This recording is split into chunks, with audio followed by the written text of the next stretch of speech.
you do not have the emotional intelligence or the care of the individuals who are going to use the road, then it's very easy for you to tar the road with an inch thick of tar, an inch thick tar, when you know it's supposed to be maybe 6 or 12 inches. But with that ethical mindset and the need to do what is right, based on the ethical trainings they've been given, they understand that that is also assessed as part of their assessments and assignments as to whether they include these as part of their thinking. So thank you, Mr. Usansa, for the question. I think with Ashasi also, the mission says it all, and it drives everything that we do. And so I think it makes it easier for us to consistently and persistently address those issues. Then to, I think it was Dr. Irene Brew-Riverson, yes. Yes. So with your question about what else are we doing on the continent itself, so Ashasi has a unit called Education Collaborative.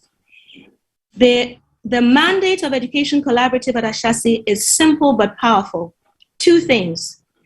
That Ashasi invites all the universities on the African continent to become part of a collaborative where we will share best practices with each other to elevate each other.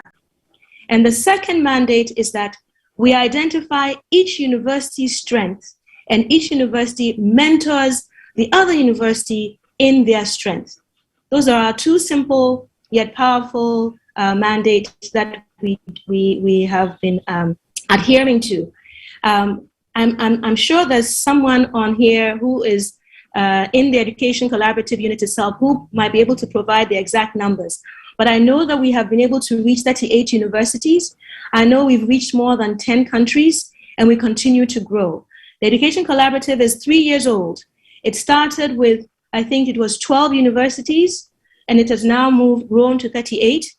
And I think it began with maybe 3 countries, and it is now at 12 plus countries. And so that is our focus on the continent itself. It is to build each other up and to make us all stronger. Thank you. All right. Thank you. Thank you so much, Angela. I believe that it has been inspirational. I think all of us can learn from this and also get in touch where we can collaborate and take this further. Thank you. Thank you very much. I'm sorry to say that we have overly delayed the next speaker, but I know she has forgiven us. It is interesting, and we want to talk more and more. So, Dr. Yvonne Lamte, are you on? Are you there? Hello, Yvonne.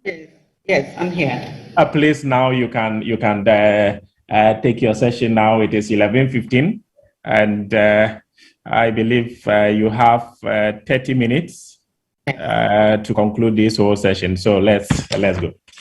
All right. I am unable to share my screen. That is all right. That is fine. Would you prefer me to go on without sharing my screen? No problem. You go ahead. Well, once that is how you can do it, let's proceed. Please, she can share. But no, she said she cannot share. No, if maybe because of the restriction, now she can share. Okay, all right. So, Yvonne, if it is because you were restricted, now you can share. She's sharing, yeah. Good. Yes, I'm sharing now. Right. All right. Okay, good morning, everyone. I'm here to share with you that the students are facing, graduates are facing after graduation. So my focus of my presentation today is supposed to look at what is available to them and the difficulties they face in sharing and what institutions are providing to them today. And I have provided this information on the screen showing the expectations of the students at the time when they have just graduated That is the time, that is the peak of the portion of education they have just completed, and they are out there.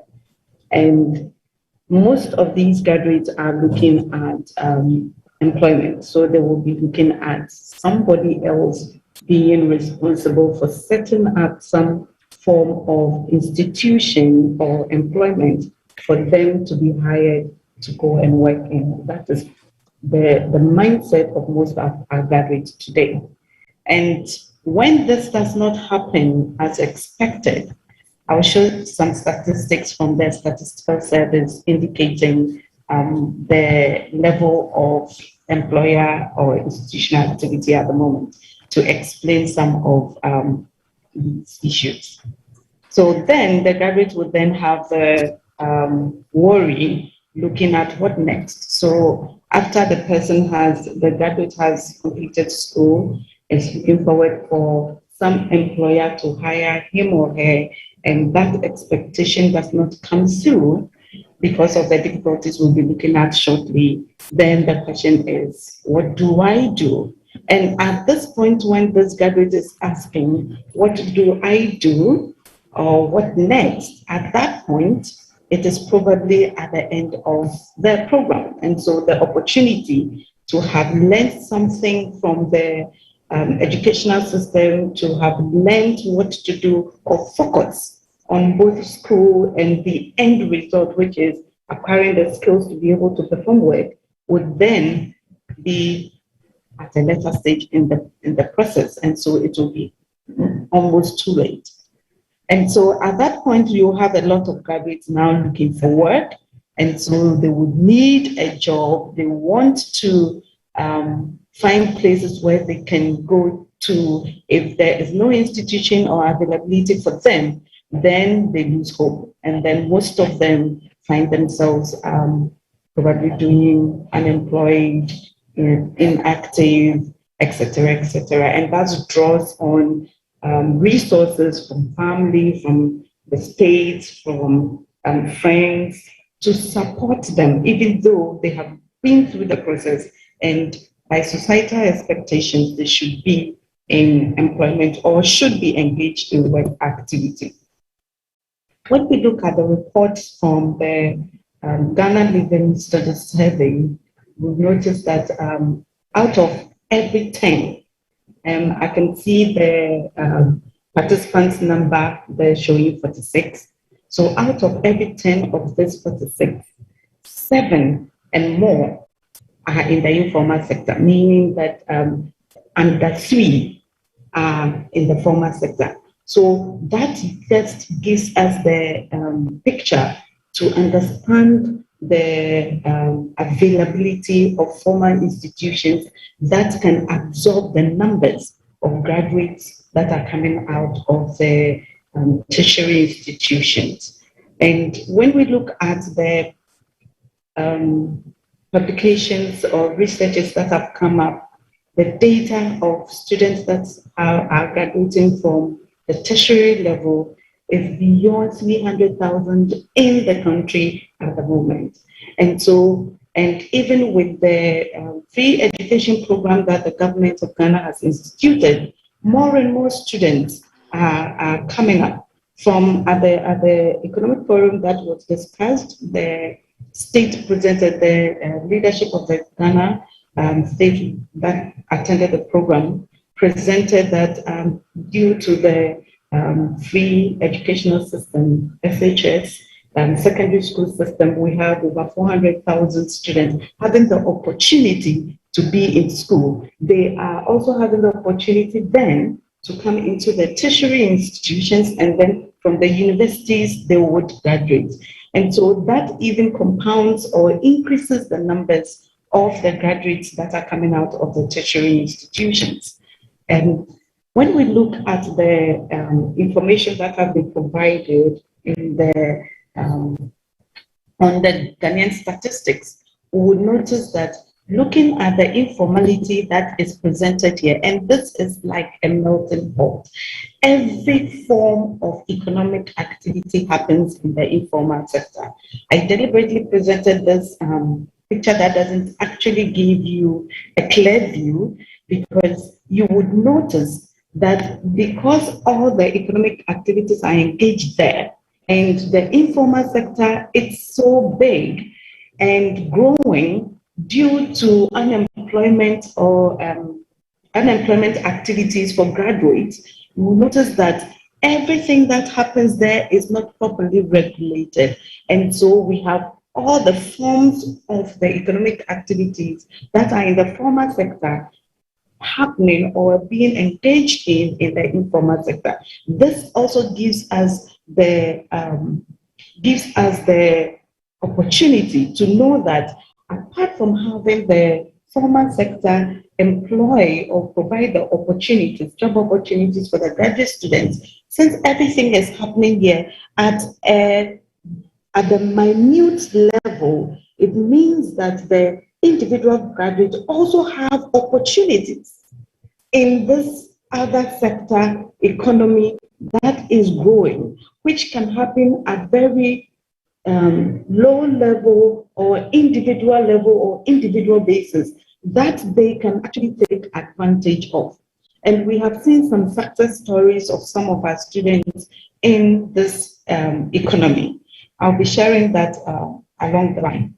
And so when we look at the level of activity in the informal sector, that is what I just presented in the description, we will notice that the formal sector is employing at the level of 28.7%. And then look at the informal sector representation, more than 71%. So that gives us the proportion of distribution of jobs. So if we are having the graduates come out of the formal institutions, trained formally using formal structures, and they are not exposed to the informal nature and activities of the economy, then that becomes a problem, because the informal sector provides them opportunities that they can take advantage of and grow or develop, which they are not exposed to. And the structures in the informal economy are also not following the state-provided systems. And so it takes a different skill, mindset, and focus to be able to thrive in that kind of sector or economy. And so when we look at the employment to population ratio, we will notice that we have almost about 65% of the working population in employment. So, which means that we have almost up to half of the population, which is less than the 65% not employed. This also means that we have a higher percentage of workers. It might not necessarily be just the graduates, but of every other person of the working population not employed. And this gives us reasons to begin to fashion out strategies to help solve the unemployment situation among graduates. And when we look at the employment status, this gives us a clearer picture of what we are looking at in the employment activities. So we would see that we have paid employees, and these are the workers who have the opportunity to work or get employment in the formal sector. So they are working in an employer's institution, and they are called employees. They get paid at the end of the month. And I don't want to go into those dynamics, but then that explains to us the structure or the focus or mindset that the graduate is looking out to have at the end of school. At this point, the graduate is looking at, when I complete school, I am expecting the employer to consider me because I have a certificate, not necessarily what I am able to do. I can hold up my certificate, and then that should be able to earn me a job.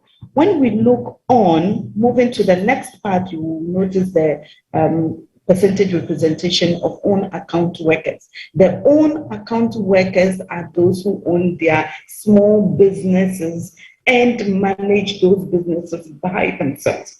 And when we look at the percentage representation here, we will notice that the own account workers are far more than the paid employees, meaning they are now the part of workers that are forming a part of the informal sector. They are the own account workers. When we look at the definition provided by the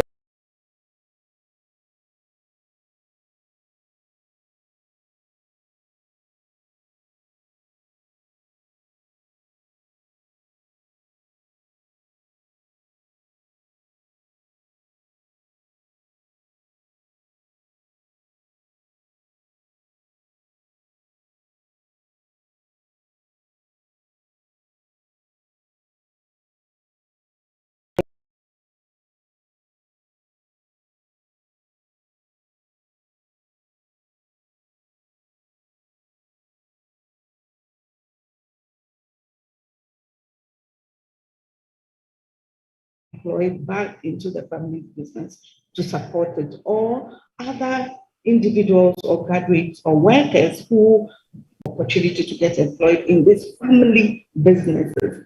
And then we look at the other representations.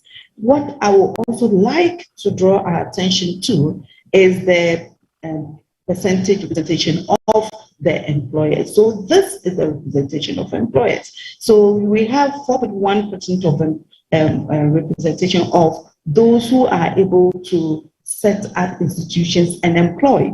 And they provide or hire the paid employees.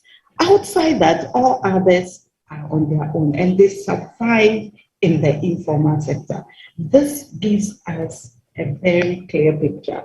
And when we look at the representation, we notice that the informal sector is wide, it's big, it provides opportunities for everybody and everything that you really want to do. Only if you can structure your business, structure your ideas, structure your inventions or innovations to provide solutions to the needs in society in that regard. And for that reason, we need to be focusing on providing the graduates with the skills that they would need to be able to set up activities, business or economic activities, structure them, plan them into profit-making ventures beyond the classroom. And if we give them the opportunity to be working at this while they are in school under supervision, we give them a good chance or opportunity to be able to implement them or take that off in the informal sector at the point when they have graduated and available. I also would present to us some of the reasons that some employees are not in work. And I have 3 reasons out of the entire list.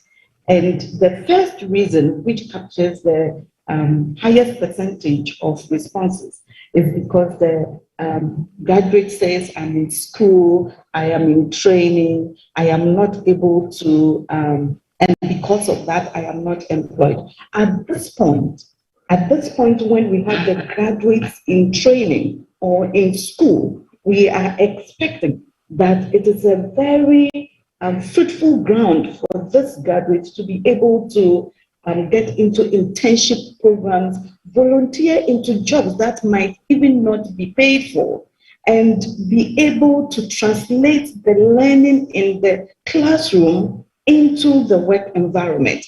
By so doing, the person would be able to ask questions, relate classroom learning to the work environment, be able to ask questions, be able to get guidance, and be able to know how the text or descriptions of discussions in the classroom relate to the work environment. in most cases, you'll find that it is not as straightforward, especially when you have the tertiary institutions teaching and they do not have the resources to be able to, mostly to be able to train these graduates to be able to have that opportunity to practice or try their hands on what they are learning. And so they learn what they have to do, and then at the end of school, they haven't had any opportunity to practice. Well, I find this explanation interesting as a reason for the labor force that are ready to work but not in any work employment interesting, is because at that point, I think that should be the time that the institutions or employers would rather collaborate with the institutions, training or tertiary educational institutions, to provide the practice of what they are learning. If students will get the opportunity, it will increase the skill training or the acquisition of the skills that they need to be able to either start their own businesses or to be able to translate the learning right to the work environment immediately after school. And then I also find this percentage interesting. These are categories of workers who do not desire to work. So it is not that they are unable to, but they just do not want to be a part of the process. And I have been thinking about this for some time, and I have been wondering why, for instance, some graduates would not want to be interested in work. And so I find, talking to some of them, they come back and say, I'm looking for work at a school. I have been doing this for a while. I have been engaged in this temporary process, and now I want to engage in formal work, and I am having difficulties. I notice that some of them also give up, and they think that, okay, I would not try any longer. I have done all that I could. And these are graduates from our institutions or tertiary institutions that would complete school, and years of job search proves fruitless. So they give up. And then they that becomes a cycle that we need to look at and break. This hopelessness then would generate into other moral behaviors that community or society will have to deal with. The other 8.6 reasons why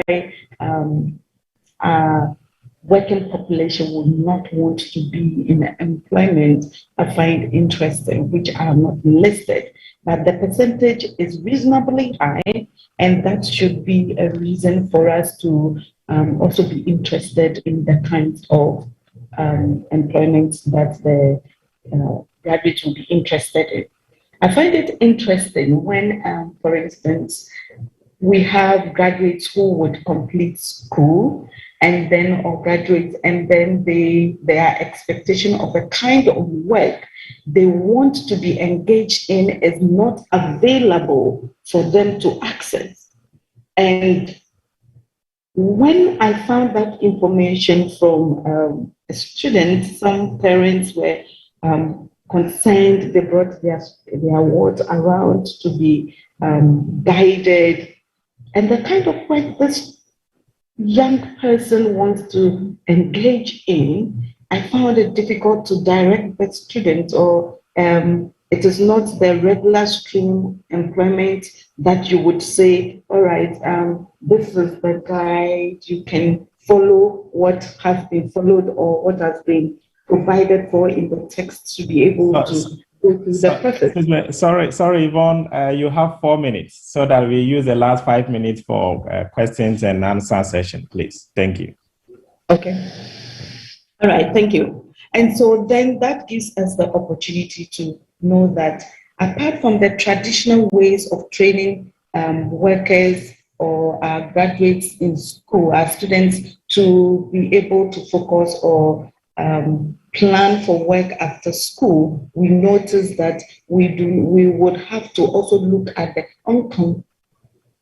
unconventional types of works that they are likely to look at? Is there a frame? What is different? How can we do what we are doing traditionally differently using technology to be able to get them interested in the process?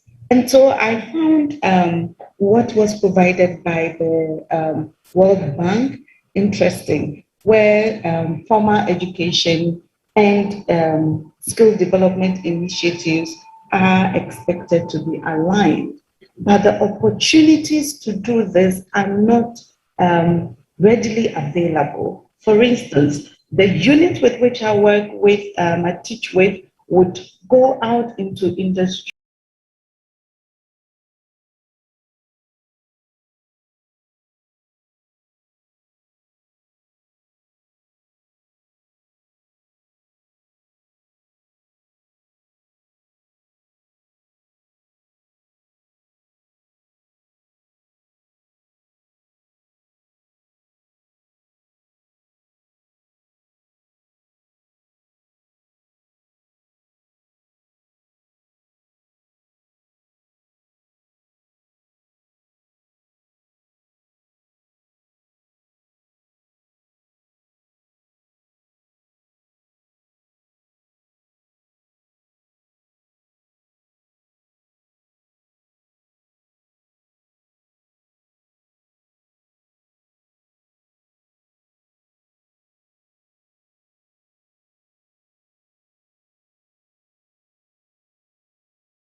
That was insightful. I think your definition of formal and informal. I think there is a question here from Frederick and Chibuesiako, who wants to know the difference between the formal and informal sectors of the economy you mentioned.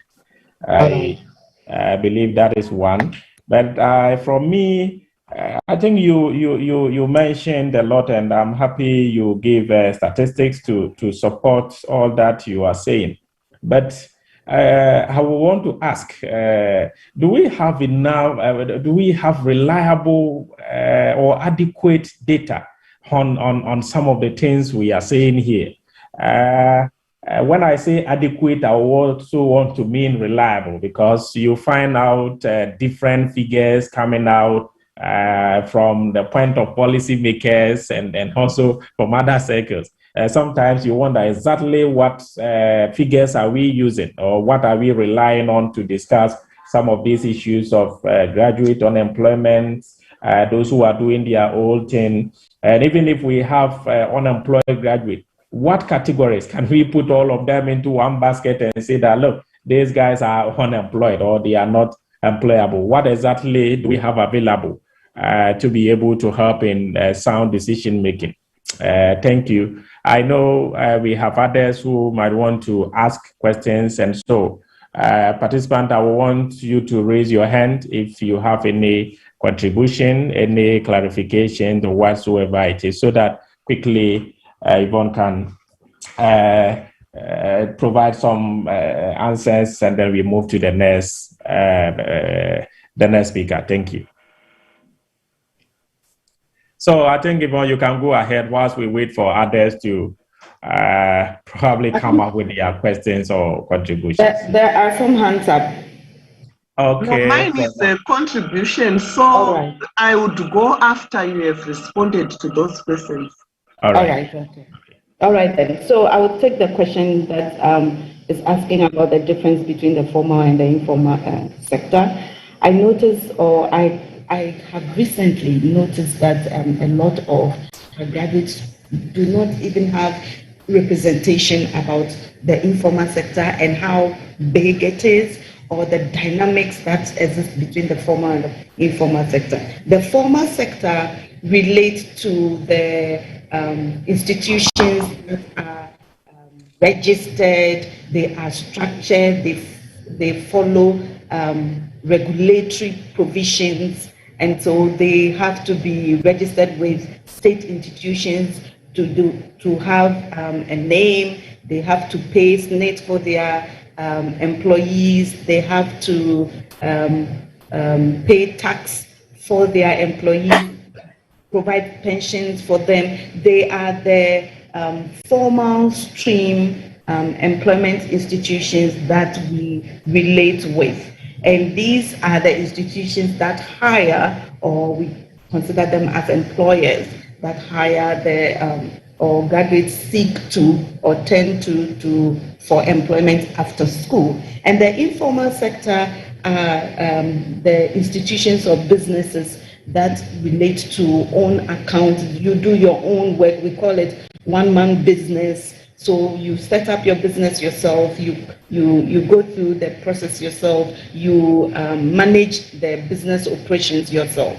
So that is what we call the informal sector. And typically, those in the informal sector are not regulated strictly by the formal institutions. So you would have, for instance, a one-man business, as we will call it in Ghana here. The person would be working for years, and even after the pension age, and the person has not contributed to any social security scheme at all. They only invest in their businesses and in other properties that they think they can rely on after work. So that is the distinction between the formal and then the informal sector. Yes, we have reliable data, and for purposes of research, just as every research will have a context or a focus, the institutions also have focus, develop their focus for collecting statistical information. So when you look, for instance, at the Employers Association of Ghana, when they are collecting information, it will be tilted towards the employer's institution or focus. When you have, for instance, NDSSI collecting information or data, they would be focusing on small businesses and related issues because that is the focus of the institution. And so we have, and then the statistical service would be giving us an overview or a general representation around the country. And so the data is reliable, it is adequate. We need to focus on what do I need the data or the statistics for? What do I want to use it for? That guides you to where you can get the information or data that reflects your representation or focus. So the information is reliable. It depends on what you want to focus on.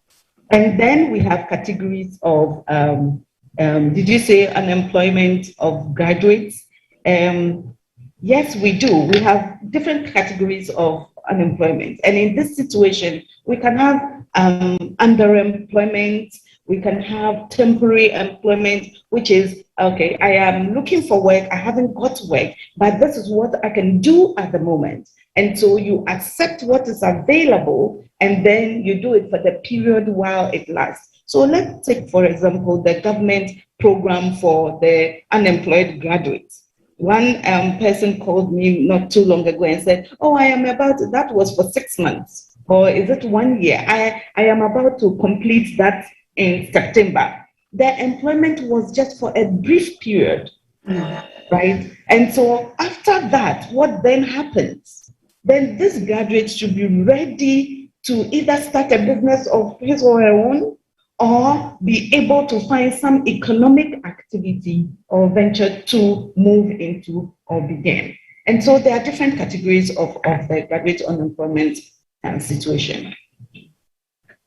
All right, thank you, Yvonne. I believe we have Violet had the hand up, and also Irene. So yes, they will take turns to contribute.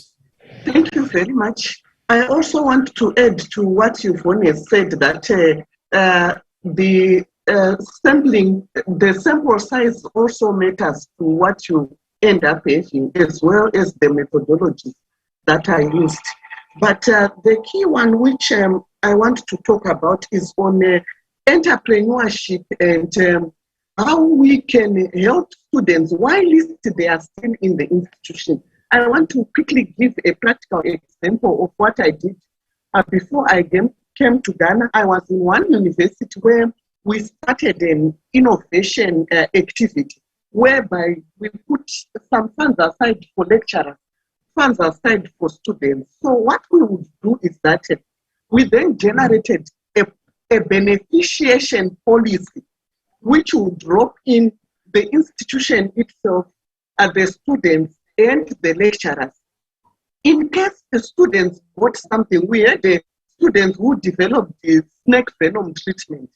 So it went on for patenting, and the university helped with the expenses on patenting, and the production went on. So it now had the students, their lecturers, and the institution. And now the snake venom treatment is now being sold, and even after the students have graduated, it still remains their project, and they are already employed. The second one was that innovation forum. We would then find reviewers to screen students' innovations, and then to screen lecturers' innovations. Number one would get like $5,000 US, number two, $3,000 US, number three, $1,000 US. And we would not throw away the other proposals. We would mold them to improve them because some of them were still very good. And after that, we created teams of students around those areas and their lecturers and the university to work out those which came out first and push them either for patents, industrialization and prototypes, and then development. We did that also for stock feed production with high protein. So those are some of the practical examples which I wish we can push onto the platform so that people can also try and do those things in the institutions themselves before students leave. What I wanted to ask people on the platforms is that, do we have institutions who are maybe have restrictions from their governments from not doing those business endeavors? If yes, we need to liaise with our governments so that they also allow us within the policies to run business entities alongside. That can help a lot, even to buy lab equipment and other equipment which may be needed that is expensive and may be preventing the move to have quality education in the institutions. Thank you. Yes. Thank you. Yvonne, how do you want it? Do you want Irene to come up so that you answer? Okay, all right, Irene, over to you. Mine is very simple. Dr. Lamte, thank you very much for your insightful talk. I was wondering whether you could tell us who the contact person is at the Center for Entrepreneurship at the University of Ghana. If you wouldn't mind putting an email address into the chat, that would be really fantastic, please. All right. Okay. Thank you. I'll provide you with that information. Okay then, so for the comment that was provided, my thought on that is we assume that lecturers are able to train students in entrepreneurial or work activities.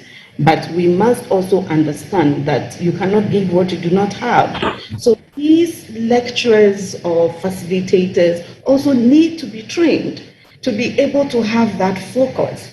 The fact that you have a tertiary a lecturer in a tertiary institution does not also mean that the person is a know-all individual. If the government can provide that facility for the lecturers to also get that kind of orientation, then the tweeting of the teaching to focus on preparing the student for work also becomes easier. And then we are able to do the blend of both.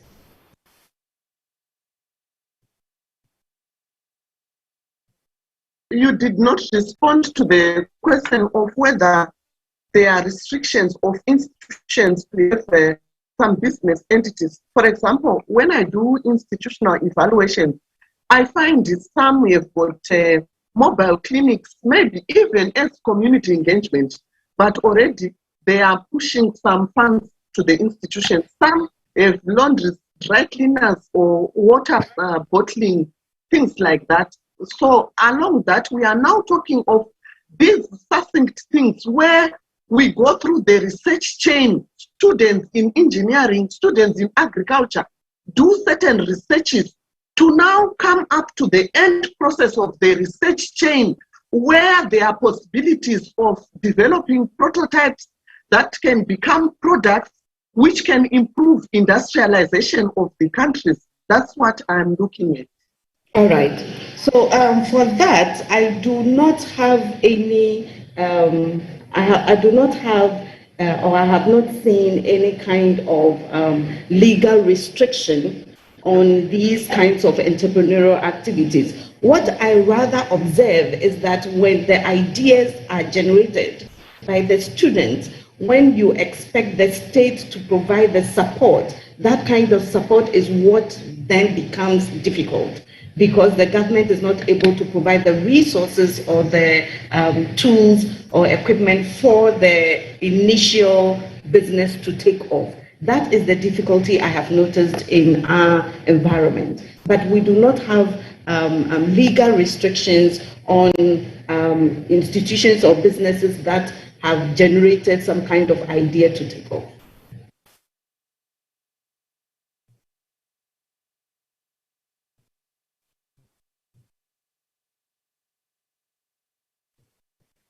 Yes, George. George, you are muted. Yeah, hello, Violet. Is it okay at this stage, or you want It's further? okay. Okay, all right. Thank you so much, Yvonne.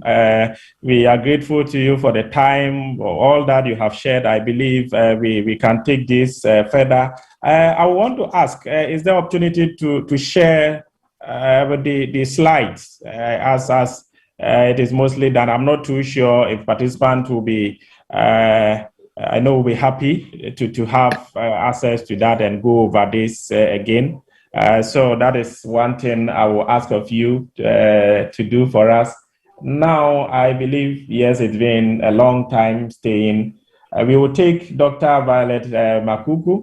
I think now we will look at some accreditation and some curriculum issues because it has come up most of the time. Is that, are we really following something that can prepare our students to confidently enter into the world of work? What is the role of curriculum in this whole conversation? So once we have Violet here, she has done a lot of accreditation issues, and then will share with us on that front what it adds to this conversation. So Violet, I will hand over to you to take us to the next, is it 30 minutes? Yes. So I think we have eaten into your time, but let's end somewhere by 10 minutes past 12, we should be able to be done, and then we can have some contribution from others. Yes, surely. Right now, I'm even struggling to say what can I leave out, what can I watch. So right now it's 12 noon. Let's see how I will manage. If I can push some of the things, I'll push them in my contributions like I did yesterday, but I would have loved to say things on my own in the way I would have wanted to. I know. Can I be allowed to share this? And this is a mixed bag. You know, my approaches are so, I don't know. But at the end of the day, people will get everything that made my cake.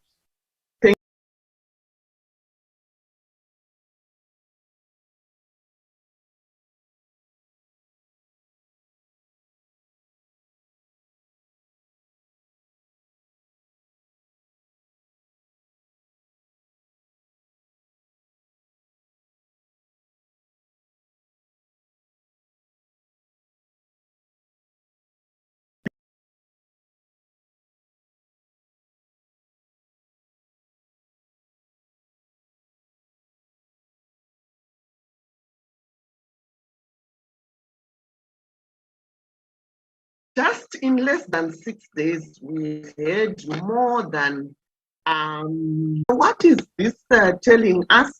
It's telling us a lot about institutional visibility and what we can do to make sure that our institutions and what we are doing is known, and it's part of what our makes our institutions better, and it also allows us to be known by people who may be interested in partnering with us.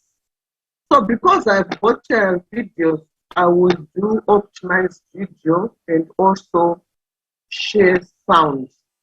Ladies and gentlemen, I told you that my presentation is like a ready cake which is ready to be eaten, and so from there you can pick, but at the end of the day everything will make sense.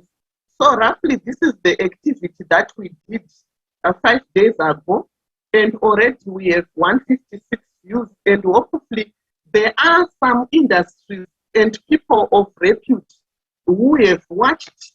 Yes, the Vice Chancellor was part, he joined us online, but he also did very well. I will start with this one.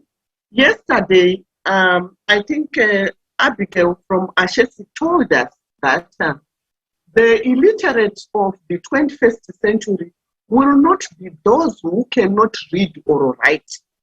And I still want to make sure this diagrammatic representation will stick with us. But those who can learn, unlearn and relearn. So what will happen is that for this, there are some who resist the learning, and it's quite pathetic And it's quite sad, particularly when it comes from the university leaders, the national governments, and the lecturers who are supposed to groom our students.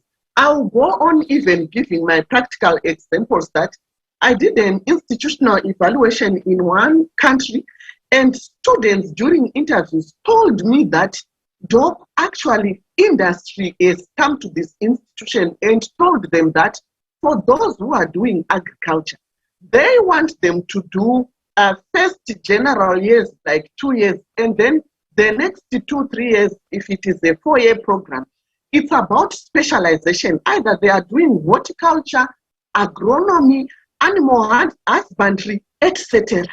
But for one reason or another, the professors and the institution also, maybe they did not go ahead to do this new restructuring, which industry actually told them to do, because maybe they felt their jobs would be threatened, or mere resistance to change. Who are you who is coming from outside to tell us what to do? That is one part of the cake, maybe it's the sugar. And then let's move on.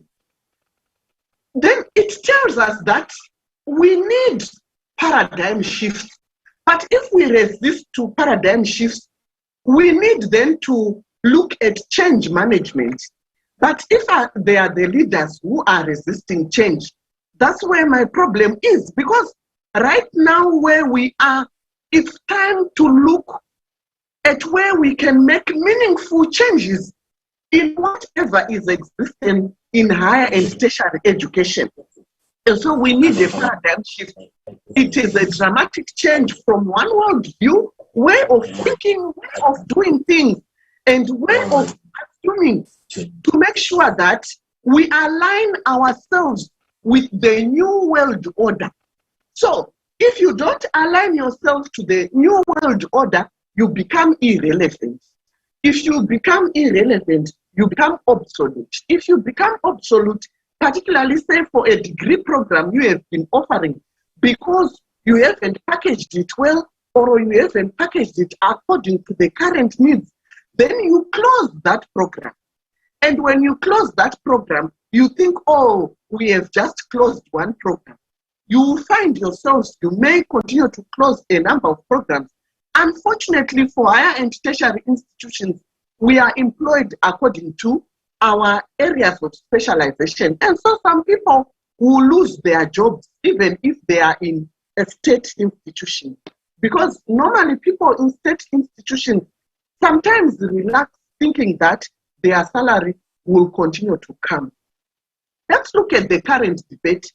There is one presenter who talked about the World Bank report. I think it was the Owusu from Professor Owusu from Ashesi. Yes, there was a study, or a purported study, which was done by World Bank, where they said Africa does not need higher and tertiary education. They only need a secondary and secondary education and primary education. And look, now later on we realized, no, why do they say we need this here in this continent, and they continue to go ahead with higher and tertiary education, and we embarked on higher and tertiary education? Do we need then an overhaul of the current education system? If yes, why? What needs to be changed? Because right now, ladies and gentlemen, there's a key question which is going around because of this graduate employability issue and the high rate of unemployment of these graduates. But we said the research would tell us better whether there are fewer jobs than the graduates being churned out, and whether it is true that there's a skills mismatch, or it's a combination of factors. That's how we can really know how to approach. But I think some studies have already been carried out, which point to all of these factors being problematic. And earlier on, I talked about the skills gap analysis. We should do it in order to check which skills are oversubscribed which ones are not. And for some studies which are done, for example, in South Africa, which I've already given, they bring out this and start to design new programs which can respond to the new challenges that we have. Which skill sets should those be involved have? What kind of skills are needed by the 21st century graduates and workforce? How can effective changes be done? I've already responded to that. So before I move on, I just want to play one of my videos, and let's pay attention and extra attention, because yesterday people have talked about the fourth industrial revolution, the robotics, and so on. And what I'm then saying after this video is played is that anything that we are now teaching in the institution should have an ICT component, whether it's arts, drama, agriculture, engineering, architecture, surveying, whatever it is, music and dance, because we can see it on the shop floor, on the market, that already these things are being ICT driven. So by the time our students graduate, if they don't have some ICT components with them, will they be absorbed in industry? Will it not exonerate the industries to say we are crying foul that institutions are giving us half-baked students, half-baked graduates? Why wouldn't you inculcate ICT components in the teaching and learning? It needs to be responded to. Just very quickly.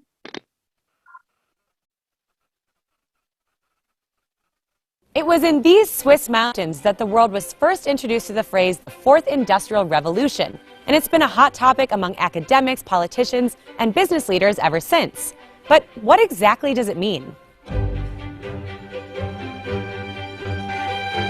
The term Fourth Industrial Revolution was coined by the founder of the World Economic Forum, a former professor named Klaus Schwab. Schwab wrote a book with that title to describe an era marked by a technological revolution that is blurring the lines between the physical, digital, and biological spheres. Let's break that down. Technologies like artificial intelligence, autonomous vehicles, or the Internet of Things are becoming ingrained in our day-to-day lives and even our bodies. Think of voice-activated virtual assistants, Face ID recognition, or healthcare sensors. Schwab first presented his vision of the Fourth Industrial Revolution at the World Economic Forum's annual meeting here in Davos in 2016. But to understand the idea, we need to go much further back in history, to Industrial Revolution number 1. The first Industrial Revolution started in Great Britain around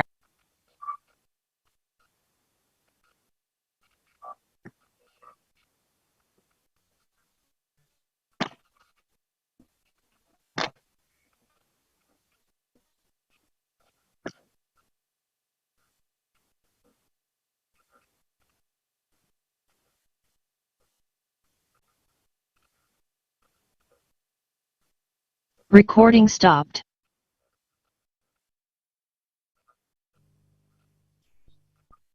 Hello, Dr. Makuba, are you online? Yes. Okay, we are waiting.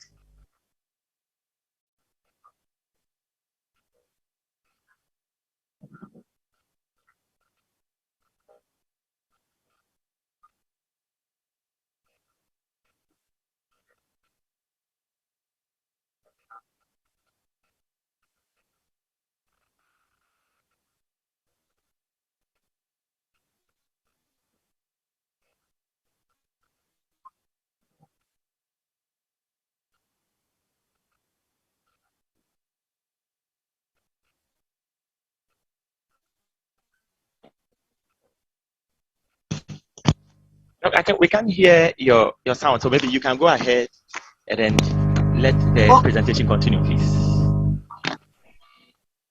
Oh, you can't hear the...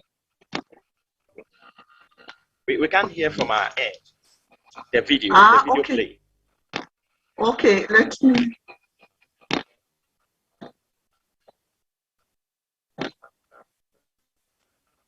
government Can you hear are now? struggling to keep up with the fast pace of technological change. It's okay now. Research shows innovators, investors, and shareholders benefit the most from innovation. The risk is that the fourth industrial revolution is making inequality, which is already a big issue, even worse. One study found billionaires have driven almost 80% of the 40 main breakthrough innovations over the last 40 years. That's a problem when the richest 1% of households already own nearly half of the world's wealth. Experts warn we are in a winner-takes-all economy, where high-skilled workers are rewarded with high pay and the rest of workers are left out. Studies confirm technologies like AI will eliminate some jobs and create demand for new skills that many workers don't have. Privacy concerns are another issue as the fourth industrial revolution turns every company into a tech company. Industries from food to retail to banking are going digital, and they're collecting a lot more data about their customers along the way. Users are starting to worry that companies know too much about their private digital lives. The World Economic Forum says a majority of leaders don't have confidence their organizations are ready for the changes associated with the fourth industrial revolution. With tech changing fast every day, it's time to catch up. Okay, thank you very much. So that hey is everyone, Elizabeth here in Davos, Switzerland. I wanted to show you right now. But what we are saying now is that what are the implications of this video to us? We are being told we are now in the fourth. We moved from each revolution.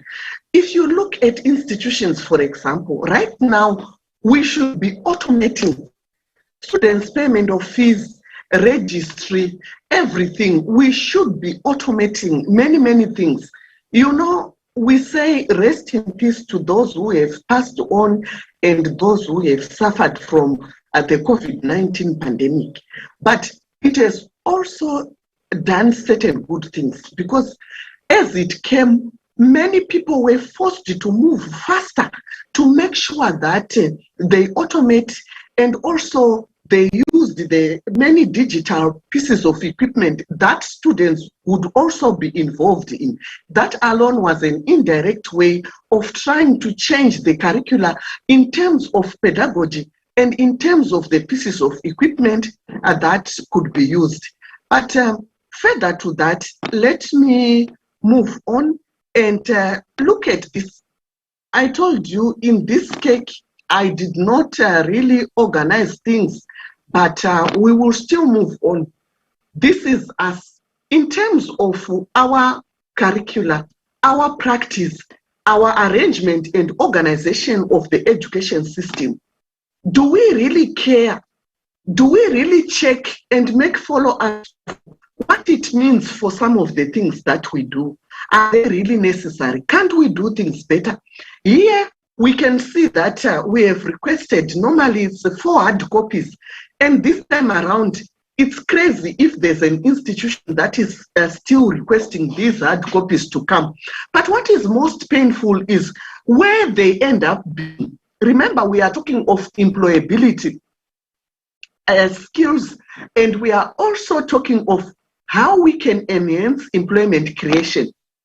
When you look at this picture, how many of these theses and dissertations do you think are distinctive and their merits, which also are genuine and could be used to some industries? Yesterday, I talked about an example of an institution in Durban who are surrounded by the Tonga Hewlett sugar production. They have made use of this to make steps and huge strides towards being recognized, not as an ivory tower, but as an institution that can help a lot to make sure that they become meaningful and they become helpful in the communities that surround them.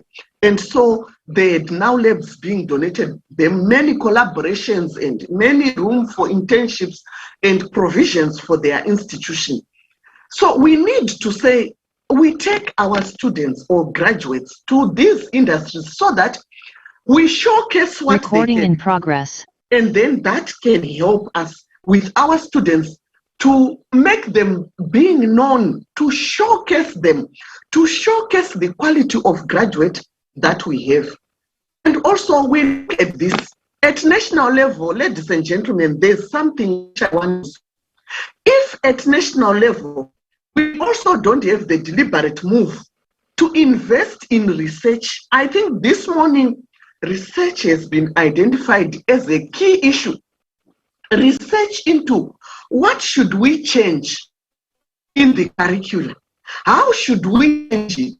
All these questions, you can't just wake up with answers. But unfortunately, for some institutions, that's what they do. They hear that there's a degree program being offered by this institution. They say, we also want to offer it. Nobody is also regulating to check how many of the institutions should offer this degree program to how many students, so that eventually we are not overwhelmed with just oversupply of graduates, whilst some areas are undersupplied. So that's a big issue. And at institutional level, let's apply for grants. Let's look for collaborations. And so how do we make meaningful collaborations? If, for example, you have a program in mining, go to those companies who are involved in mining in particular, involved in curriculum design, involve them in curriculum review, and that will help you a lot, so that they will see that you are already training graduates which are relevant to them and which can help them. Look at this. If you think Black people are incapable, that's a lie.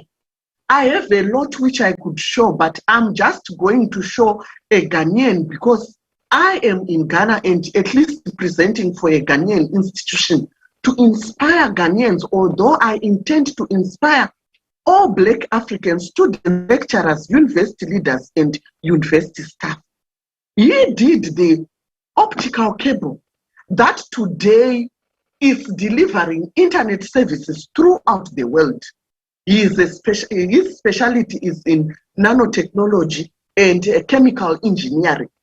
And he's called Thomas Mensah. Some people share the same surname with him. So if you are into engineering, why wouldn't you engage him as a fellow Ghanaian? Why wouldn't you ask him also to plow back into his country in the institutions which are doing chemical engineering and institutions that are into nanotechnology? Another way through which we can also have philanthropic people coming in to help us, and that can help us. Very quickly, I'm moving these slides. Do we need an overhaul of the current education system? I've asked it. What needs to be changed? Ladies and gentlemen, you should take note of these questions, because these are research questions which you should take onto the ground and get data, collect data which you can analyze in order to come up with new programs, review the current programs, and also change the pedagogy that is currently in existence. Find the capacity building that is needed, the staff development that is needed for both staff and also for students. The problem is that while institutions and national governments are concentrating on staff development and capacity building, they forget that students, especially now, they also need the capacity building to be able to be taught. Somebody yesterday said, and even David during our interview, which I showed you, he said, people need to be taught how to learn, and people need to be taught how to teach effectively.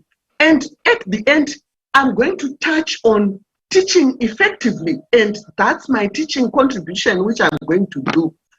Who should be involved in the change process, and what will be the roles of those involved?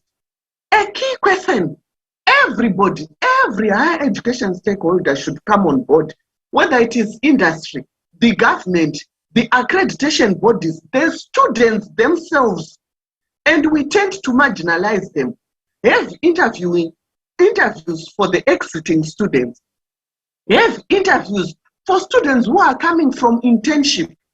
Have the staff evaluation and also program evaluation, content evaluation, and teaching evaluation. All this should be embedded in the student evaluations.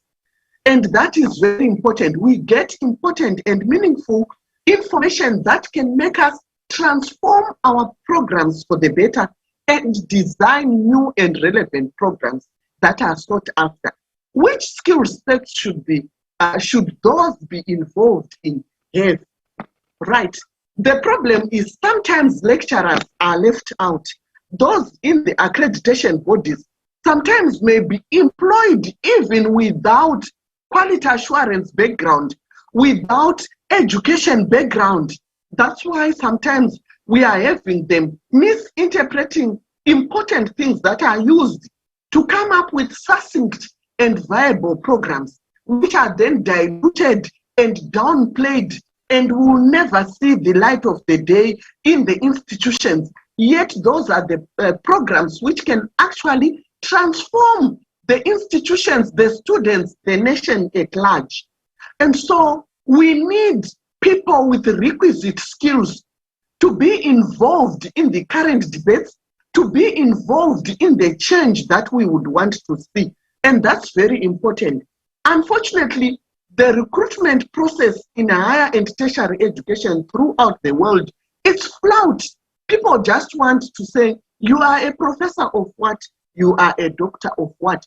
But what is problematic, which we have found through a Tuning Africa program that we did research throughout the continent of more than 300,000 students, is that students are saying, we know they have the knowledge and skills, but they can't effectively impart that to us.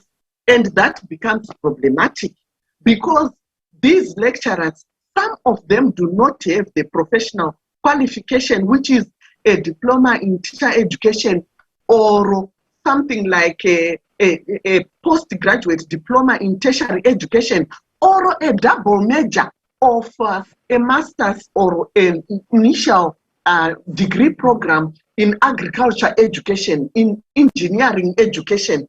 They don't have the education component. And so congratulations to Ghana, because in 2019, it was passed through parliament that those lecturers who should be recruited should have something in education for them to be able to teach effectively.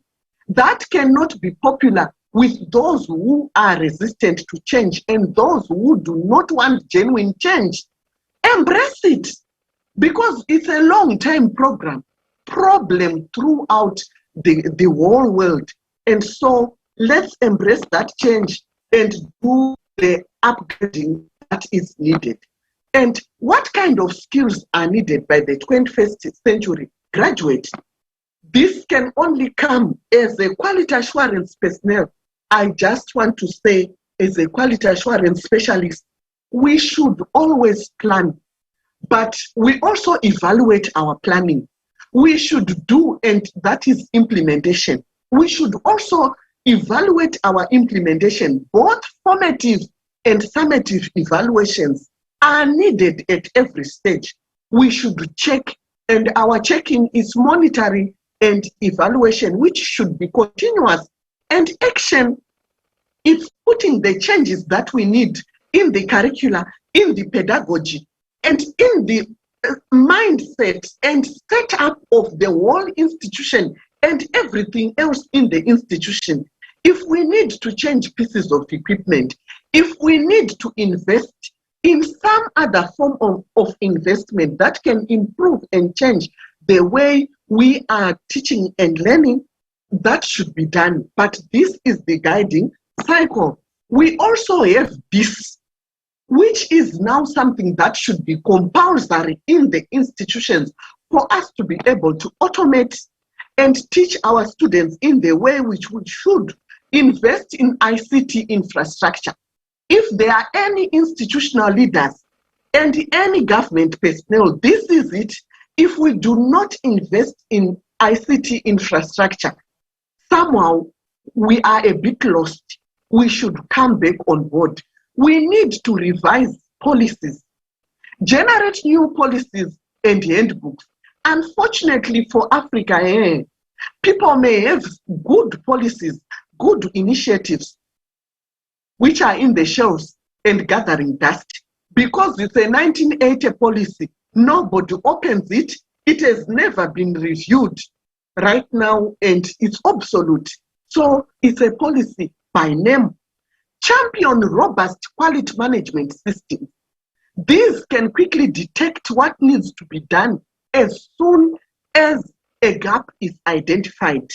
Capacity building for academic support and students in digital literacy. I want to underscore digital literacy. Quality assurance, I underscore, of the designing and development of resource materials, assessment and evaluation method. And this one is a key challenge. Within the pedagogy, the teaching and learning, the methodology, the assessment itself is the one which is flawed. And it is the one which is doing these lots of injustices to the graduates whom we bring out. And somebody in the morning was so saying, we don't want to say churn out, but at times, one of the people on the platform also asked about how can we inculcate these skills in students so that by the time they graduate, they have them. We want to embrace online teaching and learning as well as blended learning, and that we should do like yesterday. I've already talked about the partnerships and so on. The internal quality assurance as well as the institution should work together, but they should also work together with professional bodies, not at the end, but as programs are being designed.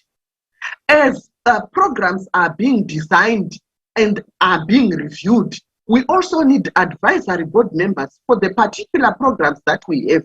But the problem is people want to take top managers, executives, because of their big names, to be part of these advisory board members. No, that is wrong. You are wasting your time, because most of the time when you need them, you can't get them. Get the line managers who are on the shop floor, who know what is happening and are working at the places where your graduates are going to work. Those are the people who can make meaningful contributions to your curriculum review and to your designing of new programs, as well as the way you can assess students. Ladies and gentlemen, we are moving on to the core of what I was going to say and what I intend to put together to wrap up everything.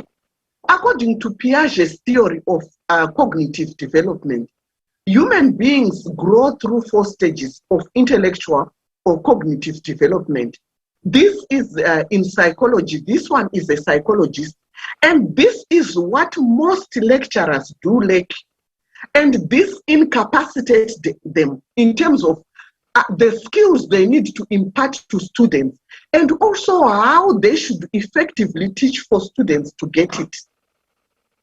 This is also where our national accreditation bodies are missing it in terms of interpreting the Bloom's taxonomy, which I'm going to show soon, because they are just suppressing programs which are okay with the age groups and which are tough enough at that level, and sort of diluting them as they misinterpret this. So it's not a waste of time to talk to you about the period of birth, the toddlerhood, the concrete operational stages, and the formal operational stages.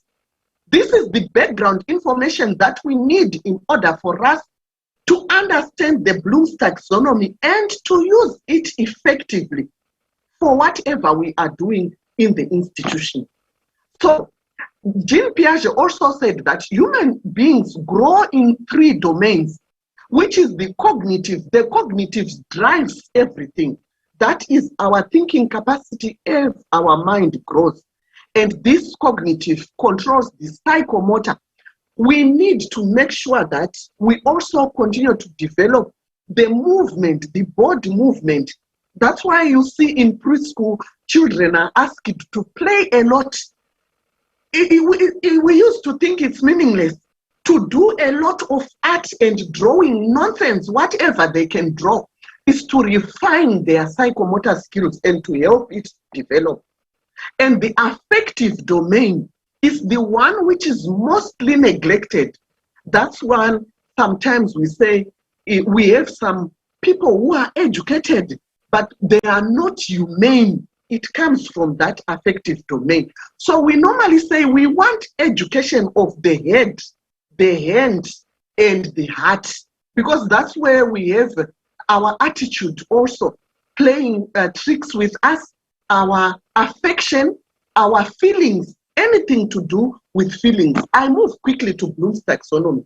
This is the Bloom's taxonomy, which has for long been misinterpreted by many people. So I've shown to you those 4 stages of development.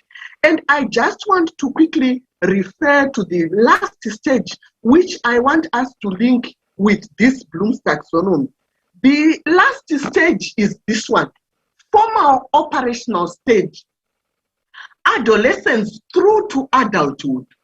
It means anybody within like 15 years going, they are able to do everything which is in the Bloom's taxonomy. So by the time somebody gets to senior high school, they get to level 100, they are able to do all sorts of these things. And unless they've got Down syndrome, or unless they've been involved in some accident that caused a head injury, please get me right. And I really want you to get me right. So where is the misinterpretation here? Allow me, ladies and gentlemen. The misinterpretation is that people think on level 100, as students just need to be taught simple things on remembering and understanding. And then in level 200, they do application. Level 300, they do analysis. Level 400, they do evaluation, creation, and examination, some of the things which are not even here. That's where my heart bleeds. I wish the world was to listen to this, that this compromises our curricular design. It compromises our pedagogy. It compromises the content that we are pushing to the students, the levels of activities and engagements that we are having with our students, as well as the assessment which we are doing with our students. Let me quickly move to the detailed one. The detailed one just tells us, can you award a lot of marks for somebody regurgitating what you have given them in an exam?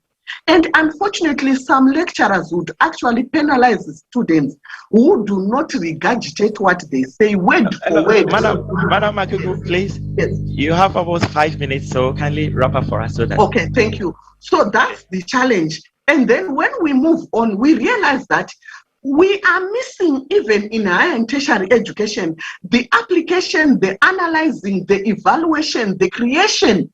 It's very minimal. I will show you, if the slides are here, of the evidence that these things are very minimal, because even the lecturers themselves have talked about staff development. They need continuous lifelong learning, because things are changing very fast. Both students and lecturers also need continuous improvements and continuous staff development in order for them to appreciate the need for the things that are incoming and to adjust to them. So all these things would call for the learner-centered approach. People do not like it. Those who know it, most of them do not like it because they think it's time-consuming, which is very wrong. And people also just do spoon-feeding. So if a university student is being spoon-fed, at what time are we going to give them time to do problem solving, to exercise their brains, to give them case studies and tasks and problem solving questions, real life challenges which they can link up with their own backgrounds to now think and try to analyze, apply what they've learned, evaluate and come up with a position, and to create new things by rearranging and organizing the knowledge and skills that they've got. Very quickly, I want to recommend the flipped classroom. So the flipped classroom is that students are given some work to do before the lectures. They come to the lectures, they are now applying what they've gone to do on their own. And then after class, they are given room to create. That's where I gave an example of the lecturers, the institutions, and the students coming up with innovations and ideas that can be improved, to come up with some prototypes if it is in real practical subjects, or some ideas that can further improve maybe teaching and all that. But let me quickly move to which are these skills. Communication skills, somebody said it. Just packaged, well packaged and well thought out information that can be well communicated and understood. Collaboration, critical thinking, and creativity. But I just wanted to concentrate on communication to say that the communication, we could have an extra of communication skills as a university-wide course where students are being taught the reading and writing skills. But this is where they are taught soft skills. Did we know this teamwork, this collaboration, and everything else being respectful? Because one of the things that industry is complaining about, which I heard from them practically, is that there are some graduates who are literally lazy, highly disrespectful. Who would keep such an employee even if they are capable? Would you want it yourselves? If not, check out. Time is running out. We want people who are agile. Agility is at the center of everything. This one, as the teacher, you should have it first in order to give it to the students. I think somebody said that much earlier. The risk taker. The problem is some people do not even want to take risk. We should teach our graduates to be risk takers and to learn and to everybody to think of themselves as leaders. We have this adaptability, high adaptability skills. Come on with agility. Let's teach them to be agile and to be flexible. Everything else is there. Curiosity helps. In the end, I want to say, ladies and gentlemen, if our curriculum is not aligned to the sustainable development goals, then I think there's something wrong with us, because the sustainable development goals, they come from the communities. The students whom we teach come from the communities. The industries which we are talking about are part of the communities. And so if we don't use them to be a bridge of bringing about relevance to each other and seeing the meaningfulness of education, then I think we are not yet there. And I want to emphasize the teaching skills. It is the teaching skills that are also killing everything else. No matter what we do, if we do a demonstration that is not followed by students on demonstration, then when do we expect the students also to do and to show us that they've understood and they can do it? When you put a mathematical problem on the board and you start working it out yourself without allowing students to work it Dr. out. Dr. Yes. Makuku, be wrapping up for us. You have 1 minute, so we take the time. Okay, thank you. So at what point will they know how to resolve that problem? So ladies and gentlemen, in the interest of time, allow me to end here. Thank you. Thank you. Thank you. Thank you. That was a great, in fact, this was a great presentation and very insightful. I believe we are learning. In fact, I can see Dr. Irene Riverson giving you an applause. That is very insightful. Yes. Please let's show our hands in recognizing such a brilliant, insightful presentation. At this moment, we'll be taking questions, but I would want to ask Dr. Makuku. That means that with your presentation, if I understood you, it means that it all boils down to how we should know how to do the we should institutionalize our curriculum, and also to also try to decolonize the way we do our things, in as much as having the recognition and misrecognition of what should be needed, what we should adopt, in order to revise the kind of curriculum and the pedagogy for higher education institutions, right? Yes. Exactly. All right. And I could ask a quick question also, say David, to say, when did you last review your curriculum? Maybe because if you have an active national accreditation board, it is a 5-year cycle.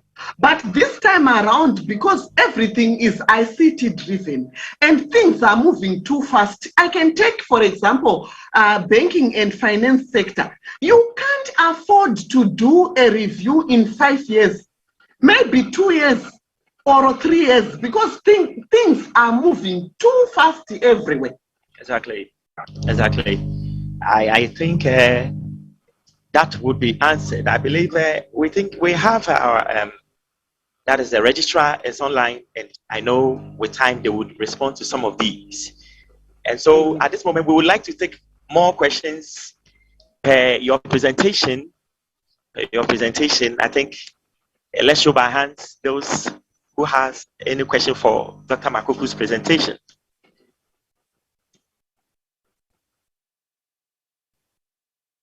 Okay. So if people don't have a question for me, I have a question for you.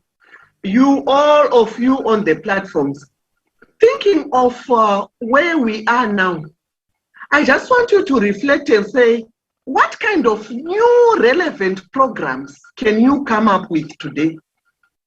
That's my question to you.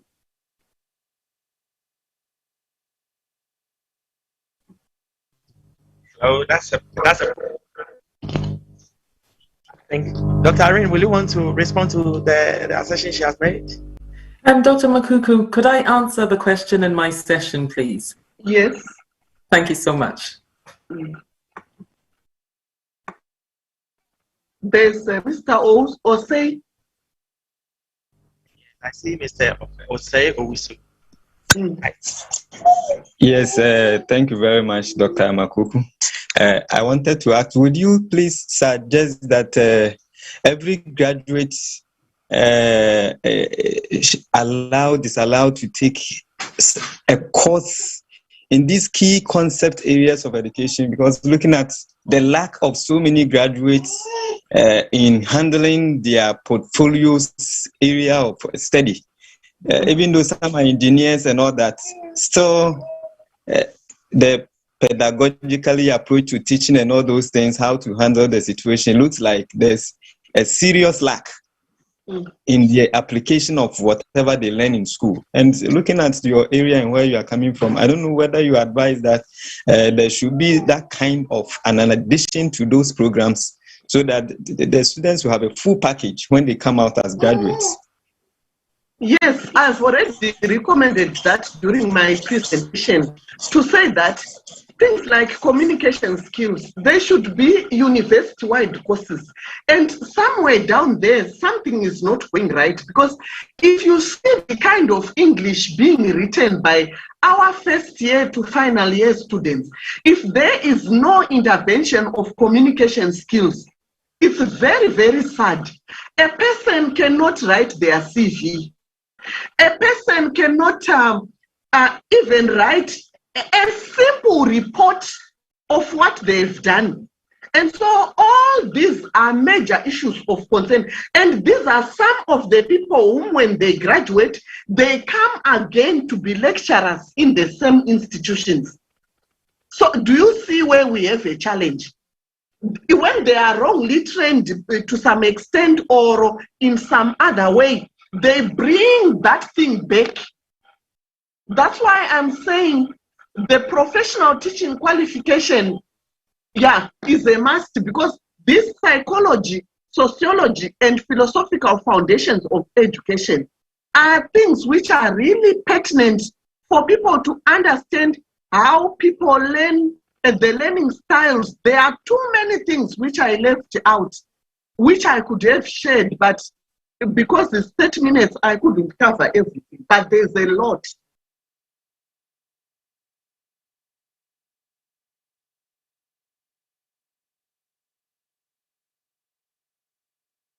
Yes, Ma'am Irene?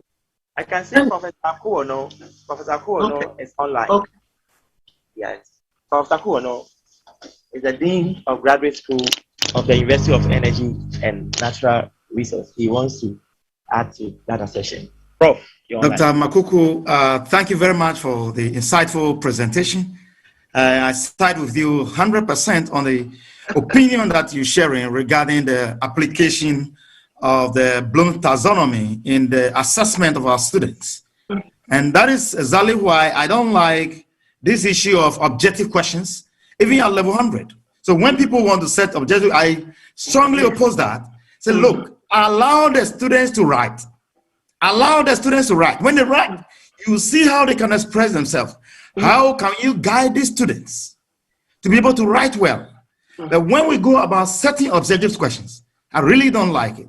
And I think it's a high time we go back to the roots and try to allow the students to express themselves in our examinations. Even if there are two sections of the examination.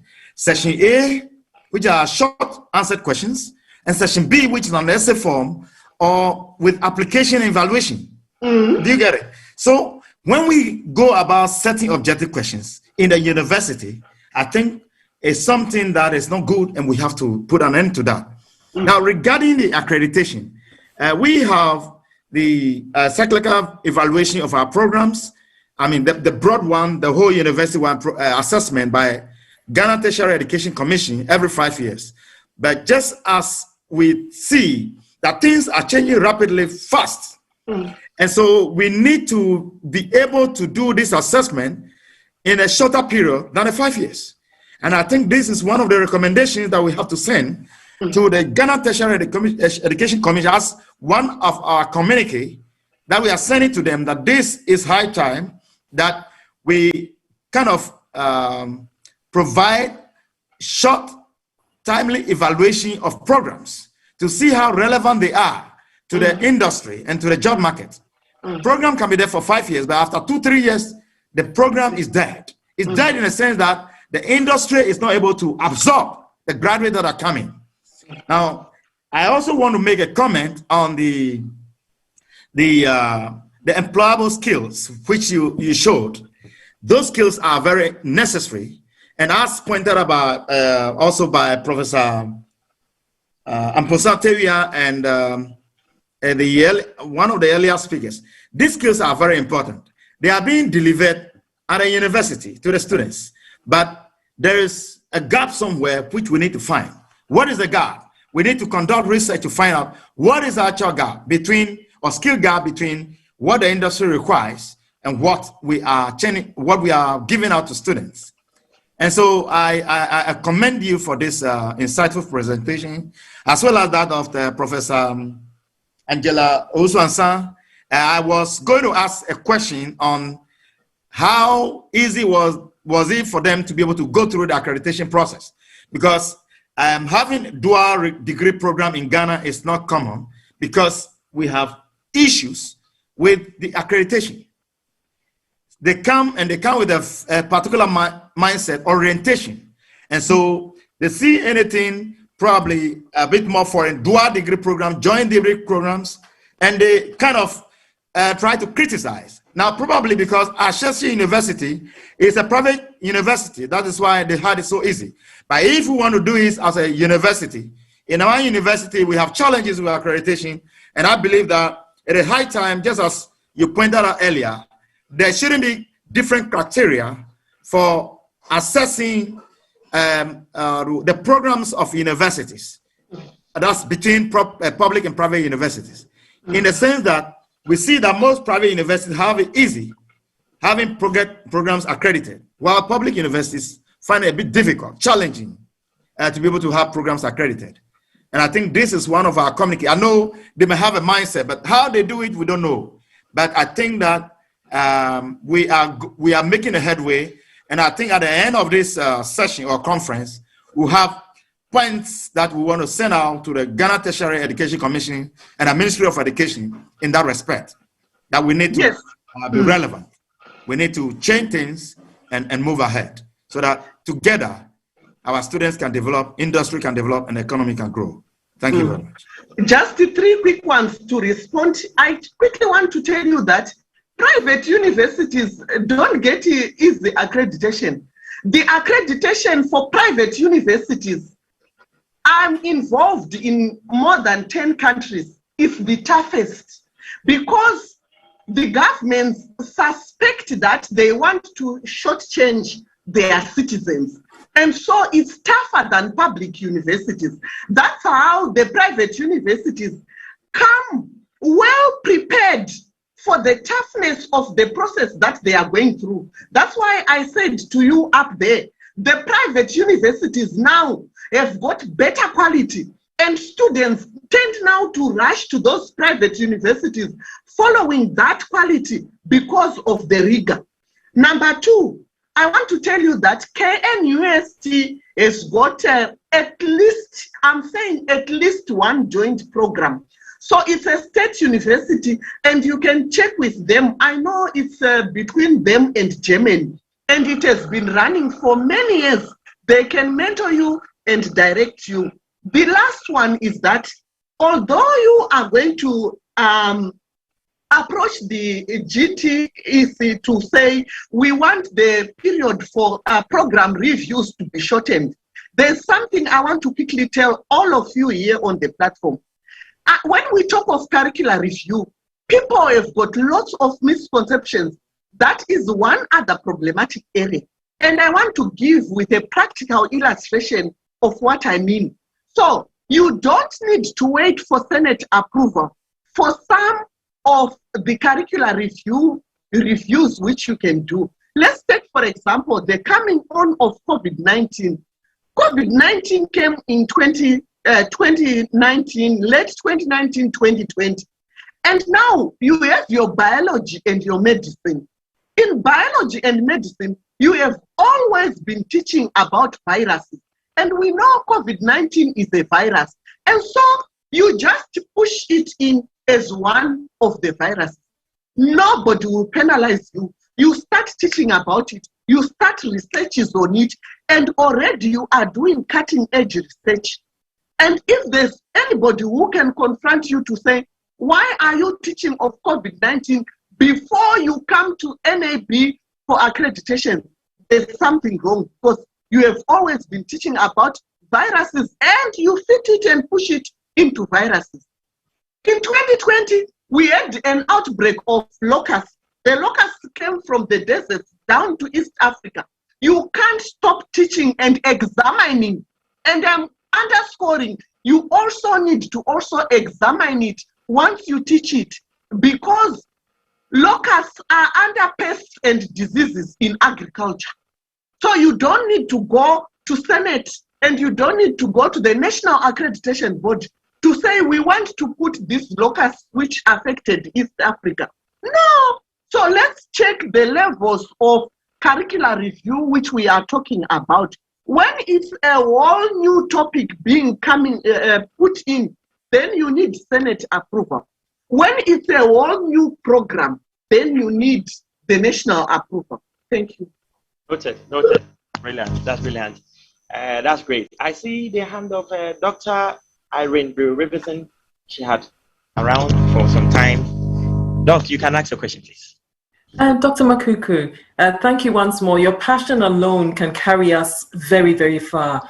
I was just wondering, as a quality person, if you could comment on the part having an entrepreneurial mindset plays in the job descriptions we craft for the leaders of our institutions in education. Okay, may you take it again? Sure. So, you know, when we're recruiting leaders in our institutions, our deans and so forth, do we look for those with an entrepreneurial mindset? Is that something we put into our personal person specification or our job descriptions? Please. Yes. Now, it should even go beyond just recruiting a dean, because what we should look for, at least, is to check what the person has done. The practical experiences. You know, people can write long CVs, but when you now interview them practically, you now want to put them to task to prove that what is in their CV, they've lived it and experienced it. That's when you find that they've led a project, they've done this, they've done that, and you see it's true. So it means these people can multitask and they are open-minded because of their exposure.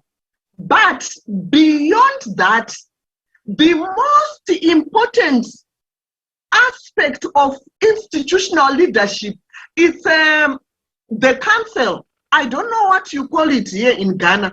For example, if you have a university of energy and natural resources, at least you should have some people in mining the programs which you are offering. You need people in mining. You need people with a natural resources background. It would not make sense for that board to start taking people on the basis of they are a relative of this one, and that is what is killing Africa. And within that board, you need at least a lawyer, a legislator who is going to look at your policies. You also need a financial person within the council who is going to guide you in financial matters. Today, you need a person with a strong entrepreneurial background to advise you on how you can inculcate these things into what you are doing in the institution. And so your question is very, very good. And that is where people are not looking at meritocracy. And for the 5 Asian tigers, including Singapore, Taiwan, Japan, they looked at meritocracy as opposed to nepotism and all these things. But quality is documented, it's compromised by nepotism, politics, religion, and corruption. Thank you. Thank you so much. Thank you, Dr. Makuku. I would like to find out if there's any last question that we want to pose to you. Fellow ladies and gentlemen, is there any last question? Okay. Let's see the comment. And also, may I be allowed to leave? No, you can't leave, Madam Akuku. Just 1 minute. I think, let me go through the comment. I think I saw from one Joshua Wumbi to everyone. He said, please, can Madam... Okay. He wanted a clarification. I think Madam Yvonne had already sent a slide, so we are going to share with you so that you can also have a playback of that.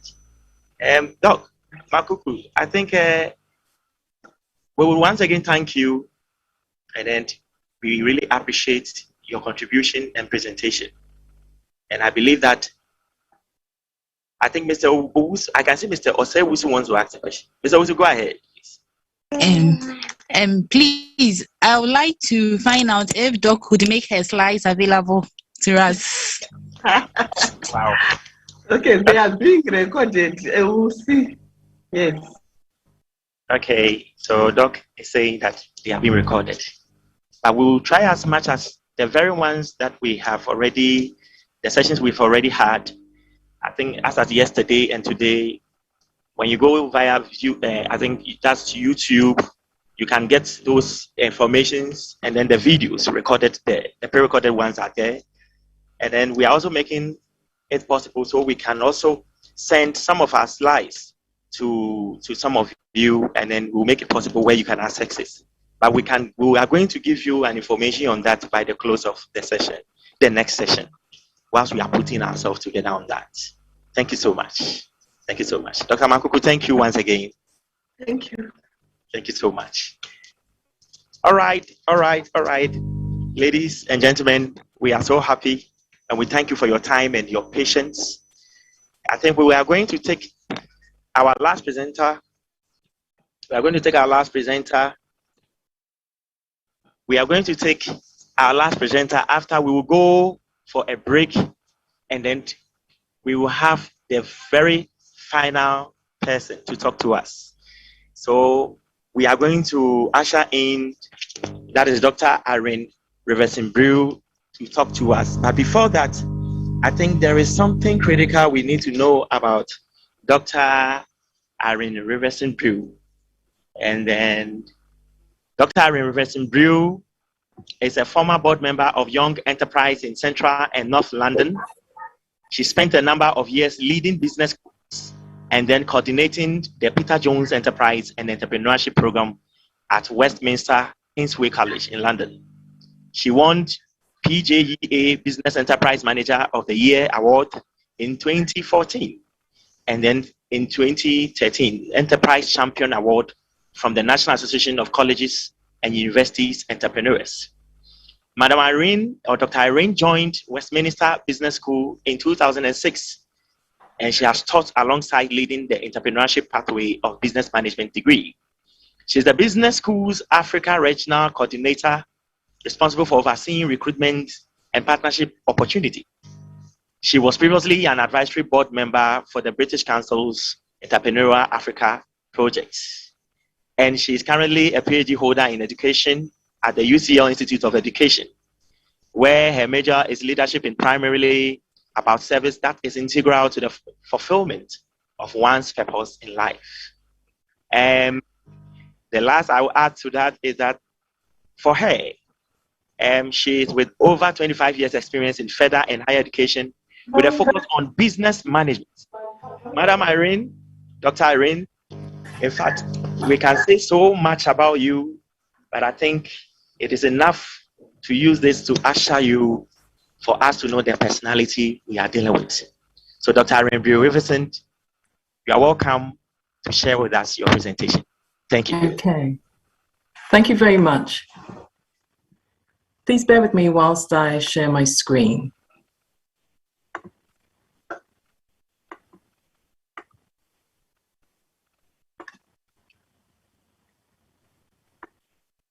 Okay, ladies and gentlemen, could you kindly say if you can see my screen? Yes. Oh, fantastic. Okay. Good afternoon, and thank you ever so much for having me with so many wonderful colleagues and so many seniors in what it is we're discussing. When I was told there was the opportunity to share, I thought this would be really lovely to share what we do, but also learn. And I've been taking notes from this morning, and I've been so inspired. Dr. Makuku, I'm so glad we're all contributing, because yours is a tough act to follow. And I love your passion. I love all that you have to say. And as my colleague kindly said, so I work at the University of Westminster, but I attended school in Ghana. So I went to Christ the King and Wesley Girls High School, and I love Ghana, although I've lived in the UK for maybe 35 years or so. I'm very much Ghanaian. And so today I wanted to just say, I'm not actually a PhD holder. I'm an Ed.D. holder. So mine is an educational doctorate. It's one of the professional doctorates that our speaker yesterday talked about, and I worked at the Institute of Education, owned by UCL now. It was just fantastic. So today I want to talk to you about the following. I'd like to discuss who we are and talk about a model for engaging industry that we can adopt as institutions. That came out of the work that I did on my doctorate. And then I'd like to say a little bit about the place that industry plays in our business school. And then I'm going to walk us through a program that I look after and how we've integrated industry into that. I'll speak about the students' viewpoint a little, and then share our plans for the coming year, and then talk about our collaborative conversations project. Lastly, I'd like us to share some reflections together, hopefully some comments. And I'm sure you've noticed I'm the person who's always saying, can I have your contact details? Can we get together? Can we have a conversation?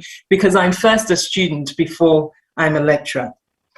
So moving on then, when you look at the University of Westminster, we want to provide education that is not just one-sided. And we want to help people achieve their potential. And we think about people from different backgrounds, so we don't want to be elitist in any way.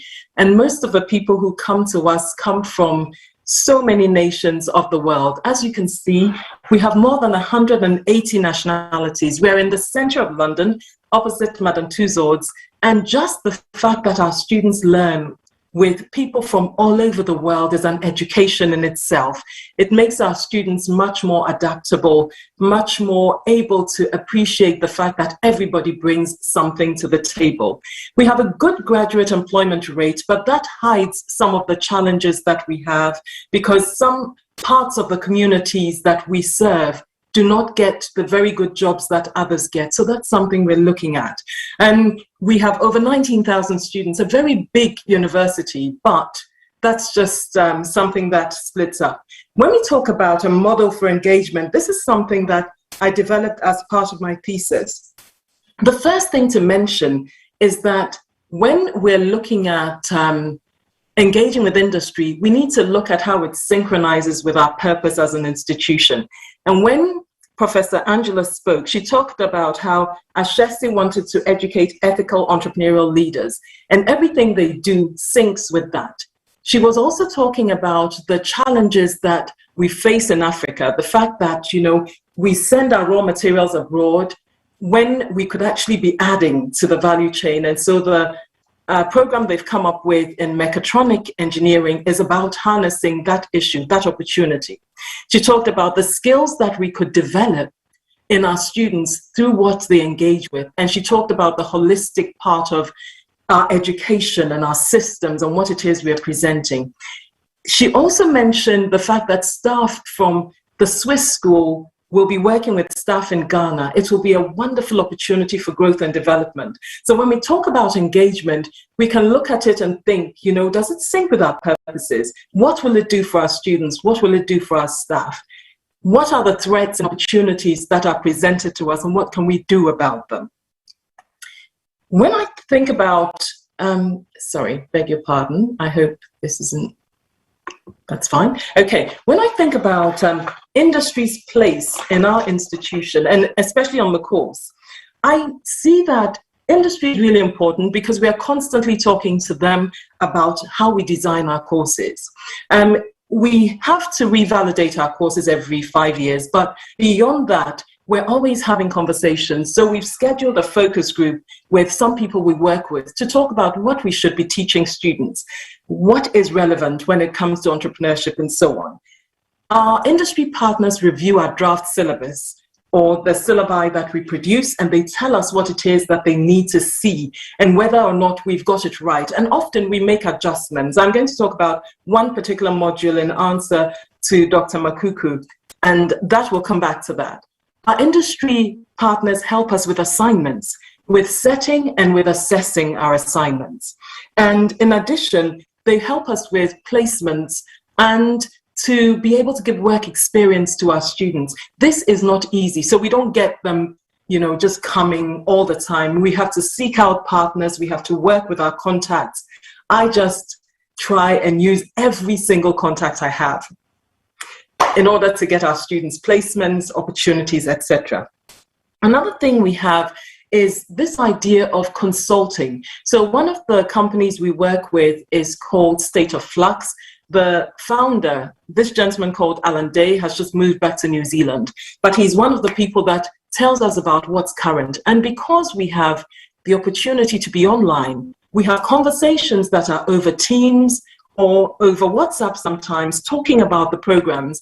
And for one of the modules we've just written, he's going to help us with the template that we're going to share with our industry partners.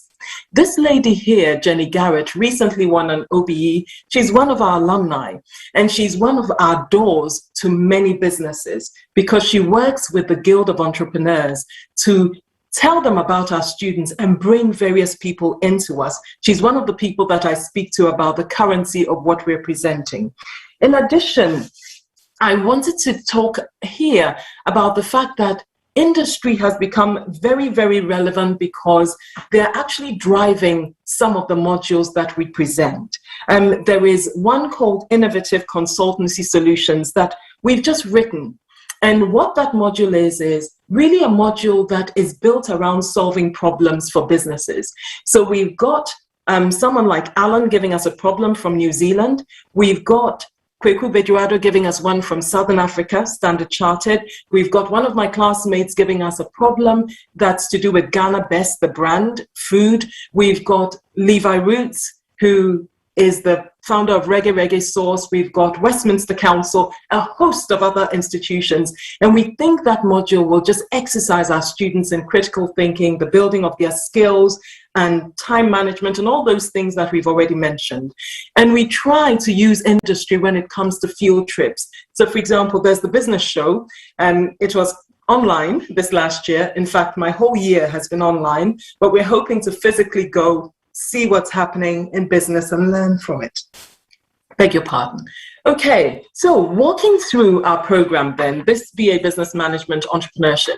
Right from the start, we bring in industry. So the gentleman standing here, Phil Danta, is one person who owns an advertising consultancy. He sets challenges for our students as part of induction. This is kind of their first taste of life. He also has a band. So his band might say, students, could you produce a social media plan? Very simple, very accessible, but that's the kind of thing we use. One of the people we know, and she actually was the mother of a student that I taught, has a property business. Again, she comes in and she sets live challenges for our students. And then we have a company called Land Securities. They're a huge company, but they actually look after a market. So can you imagine, there's a market in the center of London, in Victoria, and they will say to our students, for example, could you come up with a new product that we can sell at the market? And that's their induction activity. So they go out, they visit the market, they come back, they put together a proposal, present, and so on and so forth. So right from induction, industry gets involved, and we are so blessed that so many people want to help. And often it's not because we are very well connected, we just use whoever we come across. In this coming year, induction is going to have a challenge that's set by one of my students from 1997. So she lives in Malawi, but she's setting a challenge about her hot sauce business. And we don't have to be with her. We can do it remotely. So that's the sort of thing. So that's right from induction. And in year one, there's a module called Creating New Business. So that's the part that's entrepreneurship. There's general business management. How do we involve industry? We do the normal things, such as bringing in guest speakers. So this woman was Businesswoman of the Year. But we also run challenges with people like Phil Danta. This was to do with his band. And then we go for young entrepreneurs. So these two gentlemen founded a company called Almost Founders, just to help students who have an idea but haven't done anything with it to be able to progress that. So these gentlemen came, spoke to our students in the first year and said, look, if you have an idea, we can help you develop it. And at the end of the module, they came back and they set an assignment for the students. That was our last activity. And the winners of that assignment got to do an internship in their company, all done remotely. So that's an example from year one. Looking at year two, this is one of my best modules called New Venture Creation. The students have to come up with an idea, produce a business model canvas for it, and actually pitch it. So they have to pitch it to real possible investors. We don't ask anybody to invest, but these are real business people. So Barnaby Winter is a brand consultant. This gentleman is a tech giant. This woman helps people with succession planning. So these are the guys who come and sit on our panels, and the students have to present to them. And of course, to us, we do the marking so that we meet the criteria, etc. But these guys are the ones who really put the students through the mill and say to them, in the real world, this will work or this won't work. One of our students came from a background where there was a lot of leather production going on. So he founded a company and he used it in his new venture creation work. His company makes belts and bags, etc., from real leather. And that's the kind of thing we want our students to be involved in, to do, even whilst they're on the program of study. When it comes to years 2 and 3, so still on new venture creation, in year 3, they do a module called Commercializing Your Enterprise. What we want there is for them to take the business plan they developed in year 2 and turn it into a commercial enterprise in year 3. That is kind of our wish. It doesn't always happen. And on average, maybe 1 in 10 of our students will have a proper business by the time they leave, but they go through the processes. One thing we do is a World Cafe. And every so often, we will bring in industry speakers, not just to come and tell their story, but to sit around the table and talk about the students' ideas and, kind of evaluate the ideas, get them to think from different perspectives, etc. So the gentleman you see here, for example, is a gentleman called Ian Smart. He used to work for Grant Thornton and one of the accountancy companies. He will always, challenge the students when it comes to the financial aspects of what they're proposing. And then here we just have the gathering of students and guests, etc. So this gentleman used to be a bank manager, and we have somebody from, she used to work in Mayfair. We have somebody from the council. All these different people come. The students get exposed, they get ideas, they get challenged, they get inspired. So that's what we try to do. One thing we did, which was new last year, was to do something a little different on our leadership module called Creating Entrepreneurial Leadership. That's year 3. What we did was to talk about the theory of leadership, but then to bring in leaders, not just to tell their story. We only gave them 15 to 20 minutes for their own story, and we got the students to be the ones to interview them and ask them questions. So, for example, this gentleman has a very simple business. They just do name tags, but they do name tags, and he's going all over the world with just the simple thing of name tags. I mean, he did some quirky, fantastic businesses as well. They didn't work, but the name tags one works. This lady here is somebody who is a scientist and yet also is an artist. And so she combines that and she runs a software business. So these are the kinds of people they hear from. This lady is the one I mentioned who has a business in Malawi. So she has a hot sauce business. She was one of the people that talked to our entrepreneurial leadership students, and she set them a challenge as well. So that's the kind of way in which we try to have industry kind of working right through. And when it comes to some of the modules that aren't easy, such as writing a dissertation, sometimes it's difficult to see, how does industry come in? But what we're suggesting is our students should do more projects for these entrepreneurs they work with, rather than just writing dissertations to pass the course. And Shanaz Engineer is a lady who runs HR business. And this gentleman, Julian Hall, he runs an IT business and education delivery business. So they came to the classroom to talk about ethnic minority entrepreneurship, some of the challenges, some of the gains, etc., etc. So we try to do this in our delivery, but also in our assessments. We often will use poster presentations. So here we have a young lady who had developed a straw made from bamboo that she had sourced from people in Asia. And she was defending her work to this gentleman who was our dean and this gentleman who's a director from Coca-Cola who happens to be visiting the university. So those are the things we like our students to get involved in, as well as giving more reality to what it is we're working with them on. This gentleman is Levi Roots, so the originator of Reggae Sauce, and he's speaking to Serena. Serena is one of our students who came up with a business of Italian tailoring. Originally in year 2, she said to me, I want to sell books. And I said, look, books are out. Everything is online. Why don't you use your heritage? And she used her heritage of being an Italian to come up with a way of tailoring that's very bespoke. And so that's the business that she's come up with. Right now, she's got a job working for Thomson Reuters, but she's still running her business. And that's one of the things we push, that the students may not be experienced enough to be full business people. Some of them are, but develop a side hustle, do something, bake cakes if you're like me, etc., etc. So with all of the things that we do, we find that the students find the courses much more authentic. They are more challenged. They're more inspired. They actually dare to do great things. They can experiment. They'll improve their communication skills. They have to be creative, and they have to learn to think on their feet. They have to be more agile. They can't just take a book, read it and think that's it. And I know that's what's happening in many of the courses that we run. I wanted to make mention of what we're planning for the coming year. So we've tried to structure what we do. And in advance of the year starting, we've already sent the plans that we have to the various companies that support us. So for the Company of Entrepreneurs, we've sent to them the fact that these are all the opportunities you could have on our various modules. What would you like to do with us? They're the ones also going to run a focus group for us to tell us what's going down, what's really happening. We have a Creative Enterprise Center, which is a part of our university.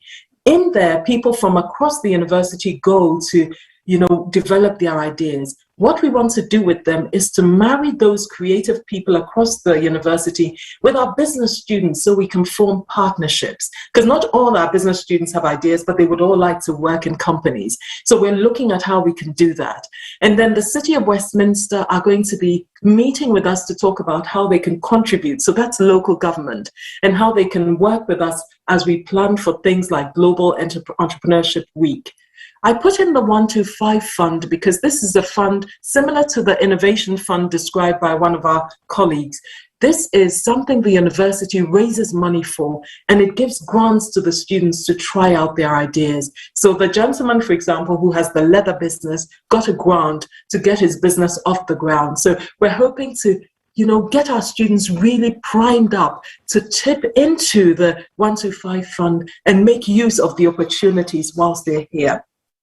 Another thing we're doing is with one of our alumni, and I'd like to just say alumni are fantastic for building industry connections. So this lady is called Homto Dokpesi. She's Nigerian, and she has a range called, her designer brand is Duchess Age Couture.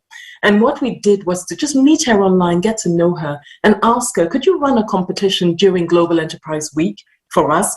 She said yes, and often I think, ask, maybe they'll say yes. So our students are just going to work with African fabrics. And I'm hoping that students from Hezekiah University and a university in Ghana will form teams online with our students to work on this particular challenge. So those are the kinds of things that we like to do. One thing, however, that we hope will be a game changer for us is a building at 29 Marylebone Road that is going to be an incubator for us. It's going to support London businesses and the workforce, but it's also going to support our students and staff. It will be a place where we can go create business, have businesses come and live there and work closely with us so that together we can change our world and face some of the challenges that we have. And we're hoping we will have a shared vision and ambition with money from government, but also, money from other pots, such as companies that want to support us. And we want students from every academic discipline to get together, work together, and answer some of the problems and the challenges that we face in our world today. The last thing I want to mention, I'm not sure how I'm doing time-wise, because I can get very happy and continue,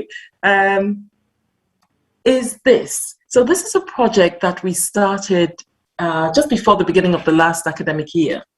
And we've called it Collaborative Conversations because what it is for staff to work together across universities.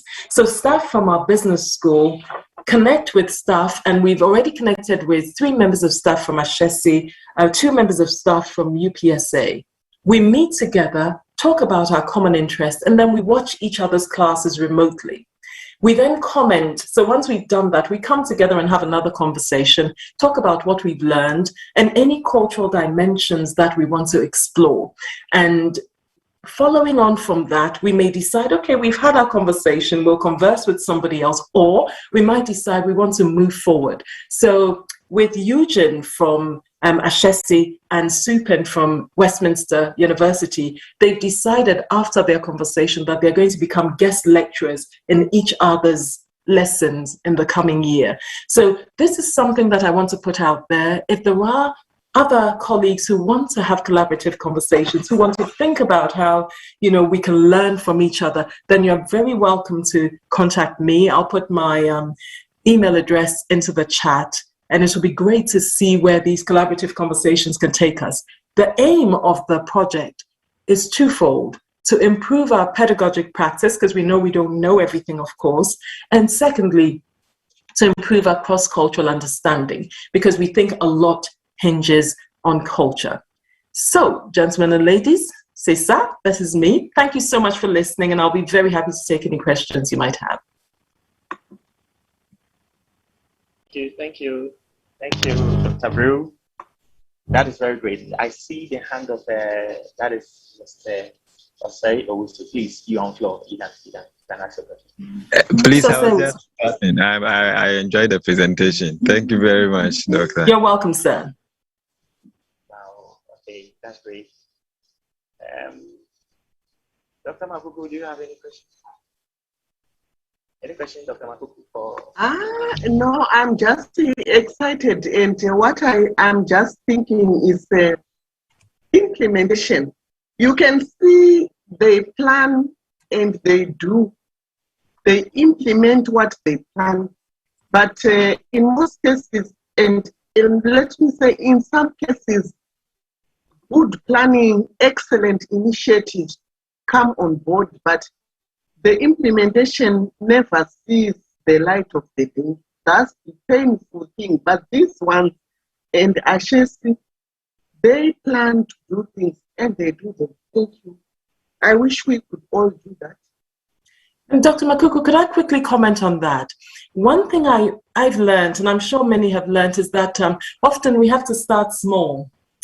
And we have to be like you. We cannot be put back by anything. You know, so with us, with collaborative conversations, we thought we would have 10 conversations. At the end of the year, we've only had 3 finished. The others are in process. We just have to keep going, you know. But I guess you have to have the fire inside you to believe that it's possible and keep going. Thank you. Okay, thank you. Thank you. I see the hand of Madam Rosemary Sibanda from Zimbabwe. Madam. Oh, hi. Please, you can speak. Hi, thank you. I'm very excited. I've been here for 2 days and enjoying every presentation. Thank you, Dr. Irene, for the presentation. It actually excited me so much that I wanted to ask a question.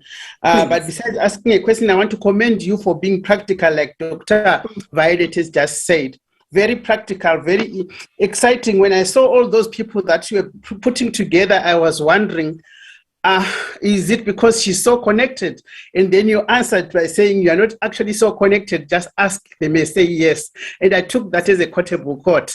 So I really enjoyed that. I just wanted to ask, you say you are giving grants to students for their projects, because that's a question that I wanted to ask. Sure. To say, how are the students funding their projects? And you're saying you're giving grants.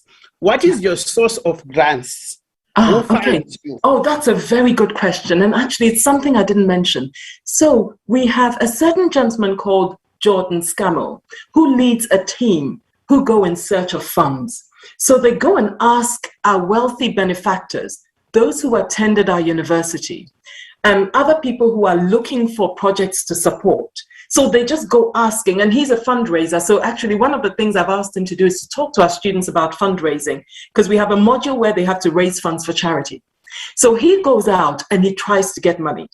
And that is basically what happens. And then we have a QHT fund. So the gentleman who founded the university was called Quinton Hogg, and he left the university some property. So all the money that comes from the property goes into a fund that is then used to supply this fund, 125 fund, and also supply projects that staff can put in to be able to run for the students' benefit. So for example, on the 31st of August, I've asked the gentleman who runs the QHT fund to come and talk to the members of our team to tell us what are your priorities, so we can look for projects that we can apply for funding for. Because we got a project where we worked in Rwanda and helped with social enterprise there. So those are the kinds of things that we do.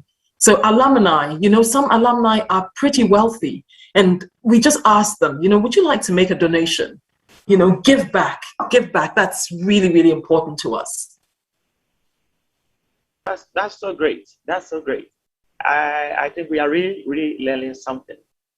I see the hand of, is it Priscilla also? Are you online? You can ask your question. Okay, thank you very much, Doc, for your presentation. You're and welcome. please, with respect to the collaboration, Yes. do you do collaboration between university administrators, or it's just for lecturers? Oh, Priscilla, you know, that's such a cool question. Do you know, yesterday I was speaking to the employability director. She's a lecturer, but she also has this employability brief. And I said to her, I'm going to this conference. If anybody wants to talk to you, would you be up for it? She said, yes. So, you know, there is nothing to stop us from doing that. And, you know, we always are open to things that can help us. So by all means, I'm popping my email address into the chat. Just hook up and let's see what we can do. I'm coming to Ghana again in September. I worked in Ghana from, the 20th of February to the end of March because my mom was unwell. But that's the joy of technology. I was able to work whilst I was enjoying all my fufu and so on. Right on. Here I am. Thank you very much, Doc. You're welcome. Oh, please call me Irene. It's fine. Dr. Makuku. Yeah. Yes, I just wanted to say two quick comments. Ladies and gentlemen, our alumni, this is the Pandora's box. Our alumni will not just come to us and donate because they are rich. We need to cultivate the relationship while they are still on campus. If you ask your students and while they are there to say, would you recommend your sister or a friend to come to this institution? And they say no. You know that even if they have billions of dollars, they will never donate even a peso at your institution because they hate it. Let us teach our lecturers and institutional staff to give quality service and respect students and treat them as human beings, because some of the treatment that we give students, they will never turn back to the institution once they leave. They are praying for the day that they are going to leave. Number two is relevance. Money follows relevance. If what you are doing is relevant and people see there's sustainability and a future in it, you will get the money. But if there's nothing promising, they won't. Oh, Dr. Makuku, you've made a very important point, and that is one of the things that my colleagues and I have been working on. We have a national student survey. So we have, if you like, a stick that can be used to beat us. But what we decided a few years ago was we wanted our course to be a love mark. A love mark is something where the students respect us because we give them quality education, but they also love us because we make an emotional connection with them. So we treat them as equals, we respect them, we work with them, and that is how we build a community. And, I've been working with the alumni from the university over the last few months. And one thing that strikes me is the passion with which our Nigerian alumni are engaged. Pretty phenomenal. I'm still trying to find an ambassador in Ghana. I'm hoping that will happen soon, but they love the university and they just want to help so much. That's great. That is great to know that.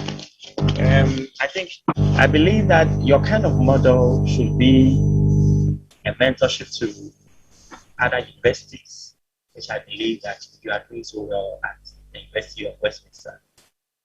And I think that some of us are equally learning, and we are going to add value to what we have already started.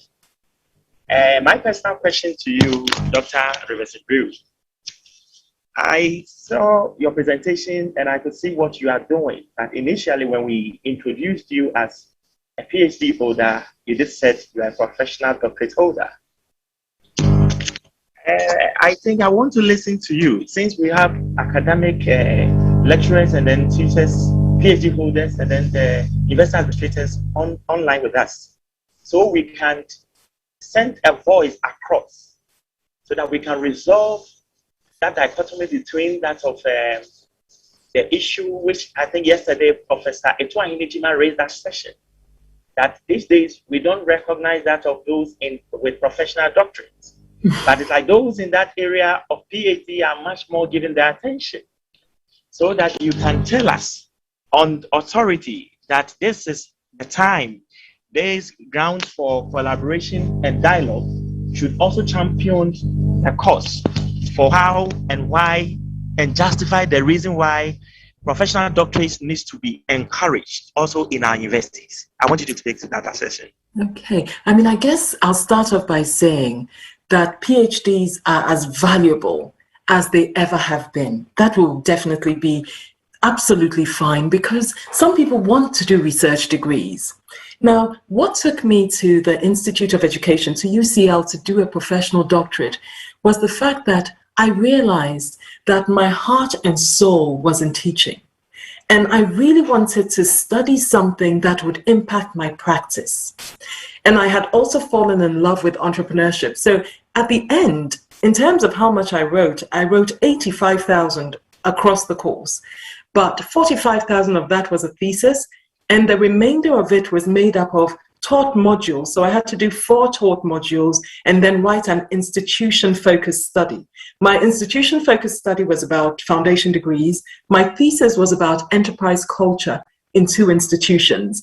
Now, at the end of that, it benefited me because I was able to go back to the institutions. I've developed a model that has now become a basis for discussing how we engage with industry, we engage with enterprise. So that is why it worked for me. For somebody else, a different kind of doctorate will work for them. You know, so one of my very, very good friends, and we do a lot of work together, she's doing a PhD, and her PhD is about decision-making in young people when they are transitioning from A-level into whatever else they go on to. That's a PhD topic. So, you know, I think the issue is not so much about, shall I do a PhD or shall I do a professional doctorate? It's really about recognizing our own path and what suits our path, and therefore what we should do. So just like how when we were kids, our parents were pushing everybody to either become a doctor or a lawyer, la la la la la. It's a bit different now. We recognize who we are. I'll be talking a little bit more about that tomorrow when we talk about the extracurricular. We recognize who we are and we take the path that fits us. And I think the most important thing is not the respect of others. It is the respect of ourselves. Because I am convinced that when you have a job or you have a skill and you do it and you're diligent in doing it and do it well, you will always stand before kings. Whether you're a barber, a cake maker like myself, or whatever. So it doesn't really, really matter. And people will always have their opinions. You know, when my mother is describing my doctorate, she'll say she's a doctor of books. To my mother, being a medical doctor is it, you know, but it's just different, really. Very interesting. I think I could see some students on behind the scene. Do we have any students to ask any last question to Dr. Brew? Any of our students? Okay, that's fine. Oh, are there any students? Because, you know, students, one thing I do whenever I go somewhere is, if possible, I will ask a question. So that later when I go and speak to them or write to them, it's easy for them and they've made a connection with me already. So if you're a student, ask. No question is ever a silly question. So we are encouraging students. And as we do in class, maybe we have to mention a name. Maybe. Oh! Do we have Lois? I see Lois Treachery. Do we have Lois online? Okay. Yeah, that's okay. Noted. Okay. So that's okay. I think we will leave it to the next speaker. We thought of breaking this session out so we can have a little break, but I think we just had information the speaker is about to travel. So, ladies and gentlemen, we'd like you to pardon us for such a break so that we can usher in that speaker so he can also travel. Yes, and thank you once again, Dr. Irene Prew-Riverson. Thank you for the honor. Bless you so much. God bless you so much.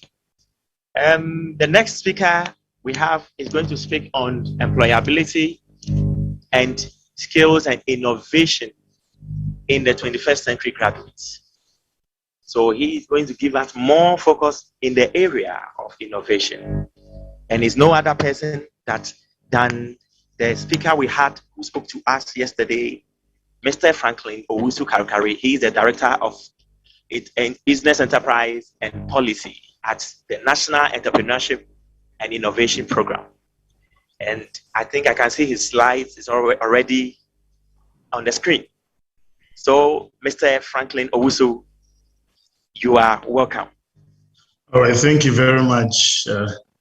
And thank you to all the knowledgeable and beautiful presenters and all the participants here. It's been a great learning for me. I've been picking my pen and writing a lot of stuff. And thank you, Dr. Makuku and Dr. Irene Prew-Riverson. It's been such a good learning. And I look forward that when you come to Ghana in September, we invite you to our office, and I'll also try and get in touch before then and see how the collaborations can continue as well. Indeed, we need to transform Africa. We need to transform our country in the way we are learning, because the future of work is definitely changing. And as all the participants have shared today and yesterday, I don't need to spend a lot of time. So maybe probably because all of you are tired, and we are not only tired, we are also using data. I'll try and be very snappy with my presentation so that we can close. And as my brothers, we have to look at the way forward. I'll share something from the 2019 United Nations General Assembly meeting. And in that meeting, the International Commission on Financing Global Education Opportunity provided a sovereign global, a sovereign outlook of the global education in a new report. And the report was captioned, "The Learning Generation." When you get opportunity, you can look out for it. Amazing report. And when I read it, I shared some excerpts with the students and faculty of the University of Cape Coast. Let me share a brief here for all our professors here. And in the document, it says that today's generation of young people faces a radically changing world.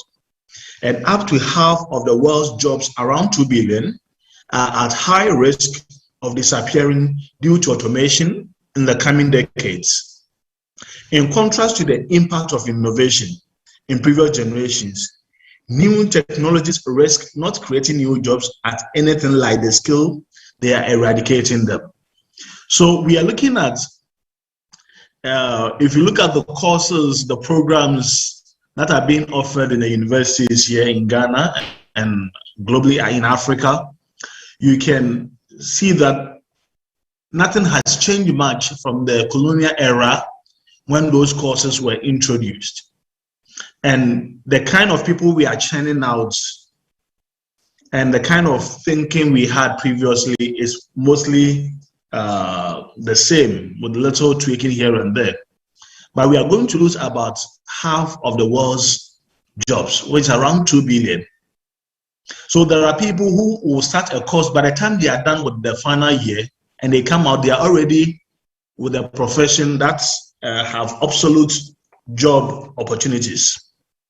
And this is a stark reality. Is that due to shift between industries and the changing nature of work within industries, demand for high-level skills will grow, and many low and medium-skilled jobs will become obsolete. Jobs open to those without high-level skills will often be insecure and poorly paid. Only quality education for all children can generate the needed skills, prevent worsening inequality, and provide a prosperous future for all. This is the reality on the ground. Young people in developing countries, that's mostly us, will face the greatest challenges in their years ahead. In the past, many developing economies achieve growth by moving farm workers into factories. And I can bear witness to that. You have people who were with diploma in business studies, and they were the chief accountants in industries and all that. You cannot have that today. In the future, new growth models will need to be found, but these will require higher level of skills than many economies are currently set to offer. Demographics will exacerbate the challenge. The greatest population increase will occur in countries already lagging farthest behind in education. And the report says that Africa will be home to 1 billion young people by 2050. Friends, we hold the future of the youth in our continent. The future of the global workforce lies in Africa. And how we prepare these young people to take advantage of the global job perspective. I was telling a group of industry partners that now, if you look at even call centers for the global partners, the global businesses, the top class Fortune 500 companies, they are call centers. Most of them were having them in Philippines, in India, and other places. Today, they are shifting their attention to Africa because they realize that when it comes to accents, in terms of this speaking the English language, we have better accents, we have more youthful population, and we are getting people who have the interest to be able to and are very innovative in their thinking. If we don't prepare the people for such an explosion, there will be a very, very unfortunate incident in our hands. So the educational sector, the academia, have a lot of work to do as much as government and industries. So I say that academic excellence with innovation is a solution to the current global and the current graduate unemployment that we have in the country. And that's what I term skills excellence. And we need to ensure that our young people are having. What I want to say is that successful education system must develop new and creative approaches to achieving results, capitalizing on opportunities for innovation in who delivers the education, where and how, in order to meet the education challenges ahead. Things are, and yesterday we spoke a lot about these things, and a lot was shared by different speakers. We need to begin to be very innovative and help our students to be innovative as well.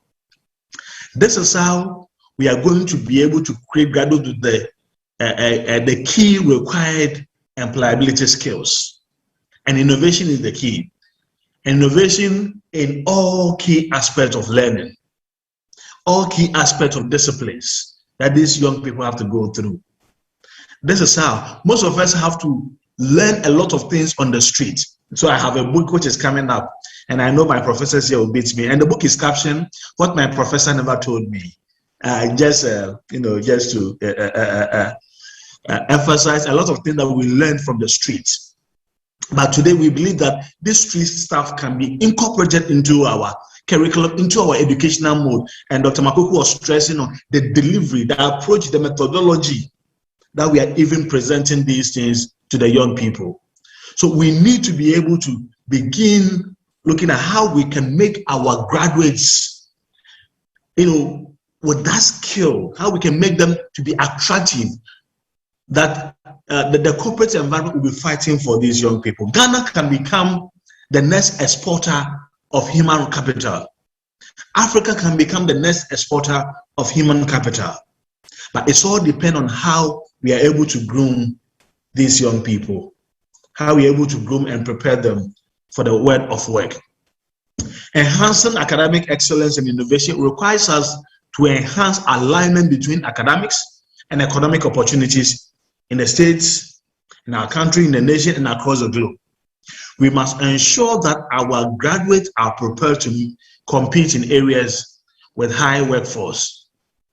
With high workforce in such as engineering, healthcare, business, public health, technology-intensive fields, and all other disciplines. Innovation must run across each and every field. We must have innovative learning. We must have innovative approaches. We must help the students to think innovative so they can be quiet, needed, so that their skills will be well needed at the workplace. So education and skills are essential for realizing individual potential, enhancing economic growth and social development, and fostering global citizenship. So in the coming decades, as technology, demographic change, and globalization reshape the world we live in, they will become ever important and ever more important to us than ever. So this is the time. This is the time for us to be able to begin to ensure that we can help them. So how are students ready for the market? Education establishment have a role and a responsibility in helping graduates make the transfer from the world of education to the world of work. So it's not just about teaching them for them to pass their exams and handing their certificate into their hands. The educational institutions have a mandate and have a responsibility to help them to make the transfer from the world of education to the world of work. This should be an integral part of the role and activities at every university offers to its students. This may mean understanding the language differences as well as the productivity expectations. Let us know what industry are requiring for. Let's help the students. Let's begin to, unfortunately, yesterday I talked about mind shifts. Some of the students, sometimes the university makes available certain conferences and workshops and other activities, extracurricular. And they're expecting that about hundreds and thousands of students will just patronize these activities. You go there, and unfortunately, only few students are there to listen. So we need that mind transformation right from the onset when the students enter the university, so we can begin to shape their mindset. Business and employers as well also need to understand they have a responsibility to train and develop the people they need to meet their stated business or organizational goals. So it's a win-win approach for both academics and industry, and everyone has a key responsibility to play in this. Now, in terms of skills, these are the things that I will highlight on briefly that we need to help them. Apart from the grades they are making, let's ensure that students have critical thinking and problem-solving skills. Let's ensure that students can be able to assess and analyze information. That is why one professor said that it's time we stop some of these multiple questions and answers, so that we help them to be able to critically think and analyze issues. We give them case studies to be able to think, to analyze issues. Because some students come, those of us at the workplace, they come in, you give them an issue, they keep going and coming 7 times for a small, asking them to analyze the data, asking them to analyze the situation in the office. Okay, and let's help them to be able to be agile and adaptable. Some of the students are stereotyped. They've been trained in a certain way that if they have to stamp a receipt, that's all they can do, stamping a receipt. But we need them to be able to be agile and adaptable. Agility and adaptability is key, because every work environment has a different culture. How does the student easily adapt to the environment? How do they build that kind of agility and adaptability? We need to be able to help them. Some of the things, if the academics through the normal curriculum cannot be done, we need to use our counseling units as universities. And I can tell you with the facts and figures that a number of the counseling units in most of the universities in Ghana here are not functioning. There are offices being occupied, but their role is lacking, and students are not accessing these counseling centers. So some of these non-curriculum activities can be done through the counseling office to help shape the minds and thinking of the students as we prepare them. We must help them to be able to work in teams. Our university education, that even right from the primary, we are taught to be independent. You don't even, when you are writing something, you want to cover it. You don't want the other child sitting close to you to see. Our system has put and pegged us against each other. So at the end of the day, you go to the roster, you want to find that you have the A's. Right from the primary, you want to see that there's a categorization of first, second, third to who is number 45th, which used to be my position when I was in class 4. Okay, a number of people have been stereotyped through these things. How do we form collaborative learning in the universities? That in class, that's why some of us are happy with group assignments. With all this, it brings some level of dynamics, and it helps at the workplace. There are people who come to the corporate environment and they cannot work in teams. We need to help our young people to have effective oral and written communication. And that is why the multiple choice, the professor was talking about multiple choices and all those things, that we should limit it and be able to now give them more written. Because of shorthand in the use of our mobile phones, children cannot write properly. The recent graduates who are coming out cannot coherently write. Written communication, oral communication is very low. They cannot articulate, they are not bold to be able to do presentations. This is the situation that we have on the ground. We need to also have students who have curiosity and quite curious and imaginative. When I go to every university and I'm doing a presentation, I ask them, how many of you have boldly walked to your Vice Chancellor's office and book a time that you want to have a one-on-one with your Vice Chancellor?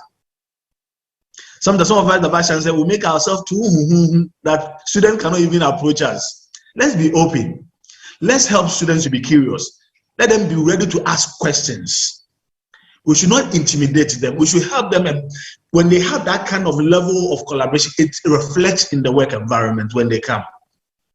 And lastly, they need to be people who take initiatives, who take drives, who are entrepreneurial driven. We've spoken much about it, so I'll not go into it. We need to help these students to be innovative in their thinking. Innovative in their thinking and entrepreneurially minded. This will help them when they step out at the corporate environment. They step out in boldness because they know that when they can effectively work on somebody's job and they can effectively work for themselves as well. These are the employability skills that is needed today, and we need to be able to help the young people to be able to build upon these things. It's important. We have created a center, Ghana Skills Center. And I want to share with you, you can copy it and share with your students. Because we have realized that a number of students are coming out of school and the person just went through biomedical science. And that's all the person knows. The person is so stereotyped and skewed to one angle. And such a person, after not getting anything to do with the sciences that he or she studied, now find him or herself in the other side of the corporate environment, and the person is asked to do something with Excel and they are unable to do something with assets they are unable to do, even create PowerPoint for the boss, they are unable to create PowerPoints. So we've come out with a number of skill sets, both artisanal skill sets, entrepreneurship skill sets, and also employability skill sets. All are on this website. We've totally made. And students can be able to build. We have some students who have taken advanced Excel, and though they were, those students offered sculpture and other program in the university. Today they are running corporates, big corporate organizations. They are holding the data management. They are holding the Excel units and managing the data. One skill set can transform a student's whole perspective in life. So we've created this center, and we are trying to use it to be able to add additional value to what the students can get. So you can share these sites with them for them to go there, and they can sign up for any program that they want to learn. So these are important that we need to do. The world has moved so fast. Just within from the 2000s, where at cellular, we moved to 2G, 3G, 4G, and now 5G. This is where the world is heading to. And the mindset of cellular cannot operate in the mindset of 5G. Let's help the students to be competitively needed at the workplace. Let's help them so that they don't become endangered species at the corporate environment. We need to be able to strengthen them. And it all comes. And I can tell you, a number of private universities, a number of public universities, is a competition for the people. Now, the one who will be able to design the right model for the student, they will be getting the numbers, because we are educating parents, we are educating the young people to begin to think, to improve their lives. So students will now select their universities based on those who are competitively offering things that turns them around when they graduate. So fellow professors and our dear professors and doctors and our lecturers, let's begin to make a difference in our various institutions. Let's help the students to pursue a professional career, but they should be prepared to also turn it into an entrepreneurial venture. Let's help them that within their career, they should leave time for entrepreneurial pursuits. And let's urge them to pursue new opportunities or areas that are outside the mainstream of what they are studying. Some lecturers penalize students if they see them undertaking any extracurricular activity, just because they say they think that they are not paying attention to their lecturers. We need to be able to encourage these young people. And this will be my takeaway for us as professors, for us as academics, so that we can be able to have a different graduates who are coming out from our institutions. This is my favorite quote from one of our beautiful books that I read. The book is captioned Education, written by one beautiful lady, Ellen God White. She said, An educational system isn't worth a great deal if it teaches young people how to make a living, but doesn't teach them how to make a life. An educational system isn't worth a great deal if it teaches young people how to make a living, but doesn't teach them how to make a life. We need to help them to make a life. We need to help the students and transform their mindset. And this will be the way to go. Thank you very much and grateful for your time. Thank you. Thank you. That is wonderful. Yes, I wanted to see the slide before the 5G. Dr. Makuku. Yes, the slide before the one on 5G. Okay. Is that an educational system isn't worth a No, before that. Said before that. Is it this one? No, before that. Yeah, the one before this one. Yes. Yeah, that's Okay. fine. Are you okay with this one? Okay, this one. Okay. Yes, I'm done. Thank you. I just Thank wanted you. to quickly check what is there. Oh, okay. All right.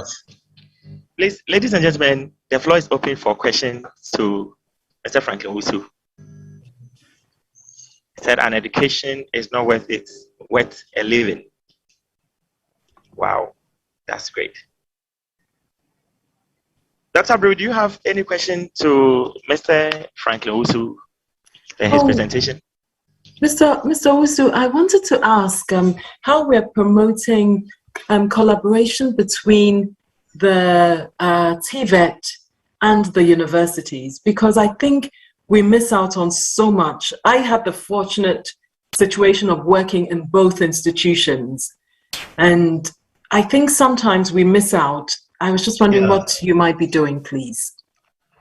All right, thank you very much. I think it's an area that has been of great. That's why NEIP has quickly is now trying to work alongside the TVET area in a very strong manner.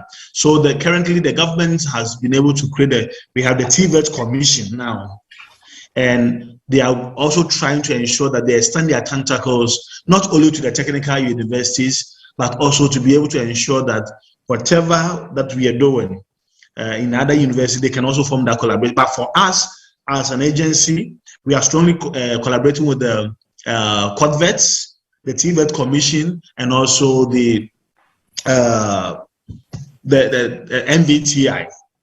We are strong, and we have a program we are launching next week. It's for girls in TVET and entrepreneurship. So we are helping girls to go into tiling, painting, carpentry, masonry, and a lot of stuff, which is not the normal traditional way, because these areas have been more for the male dominated. So we are now urging them. So we have a full business plan competition that we are urging a number of young girls between the ages of 18 to 35 to come in and for us to be able to prepare them. So you can be a graduate from the university, but you can take a skill. And we have a number of university graduates now who are learning how to sew, who are learning, probably some of them did biological sciences, some of them did physics, some of them did Bachelor of Commerce, some of them different program, but now they are coming into the fashion industry, to the tiling, that's the construction industry. They are all coming in. So now this is something that we need to be able to push, and our outfit is. Wow. Sorry, Mr. Osaka. Okay, I was wondering if you'd finished, please.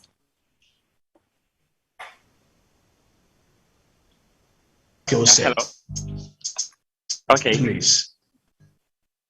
Okay. So, sir, I was just wondering, the things like sewing and so on, how do we find out about where those institutions might be, please?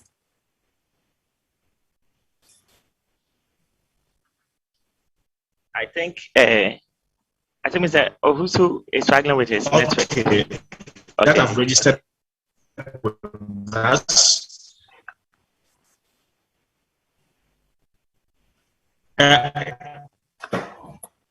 Is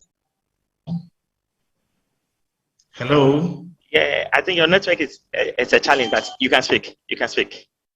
You can hear me? Yes, Yes, go please, ahead. we can. Go ahead. Okay, all right, thank you. So we have a number of institutions who are into the fashion sector who have registered with us.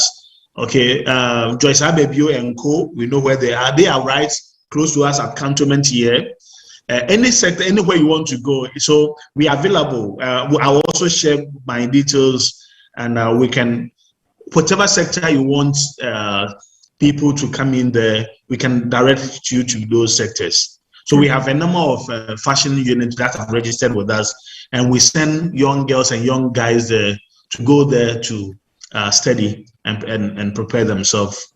That's really remarkable. You know, the lady I mentioned, Homta Dupesi, she actually did a master's at Westminster in a technical subject of some sort. I can't remember now, but she went back and she became a fashion designer, and she employs 45 people. So, you know, that's the sort of thing that really makes such a difference. Yeah. Thank you. And we have even some with MBAs who are now fashion designers, and they are doing amazingly well.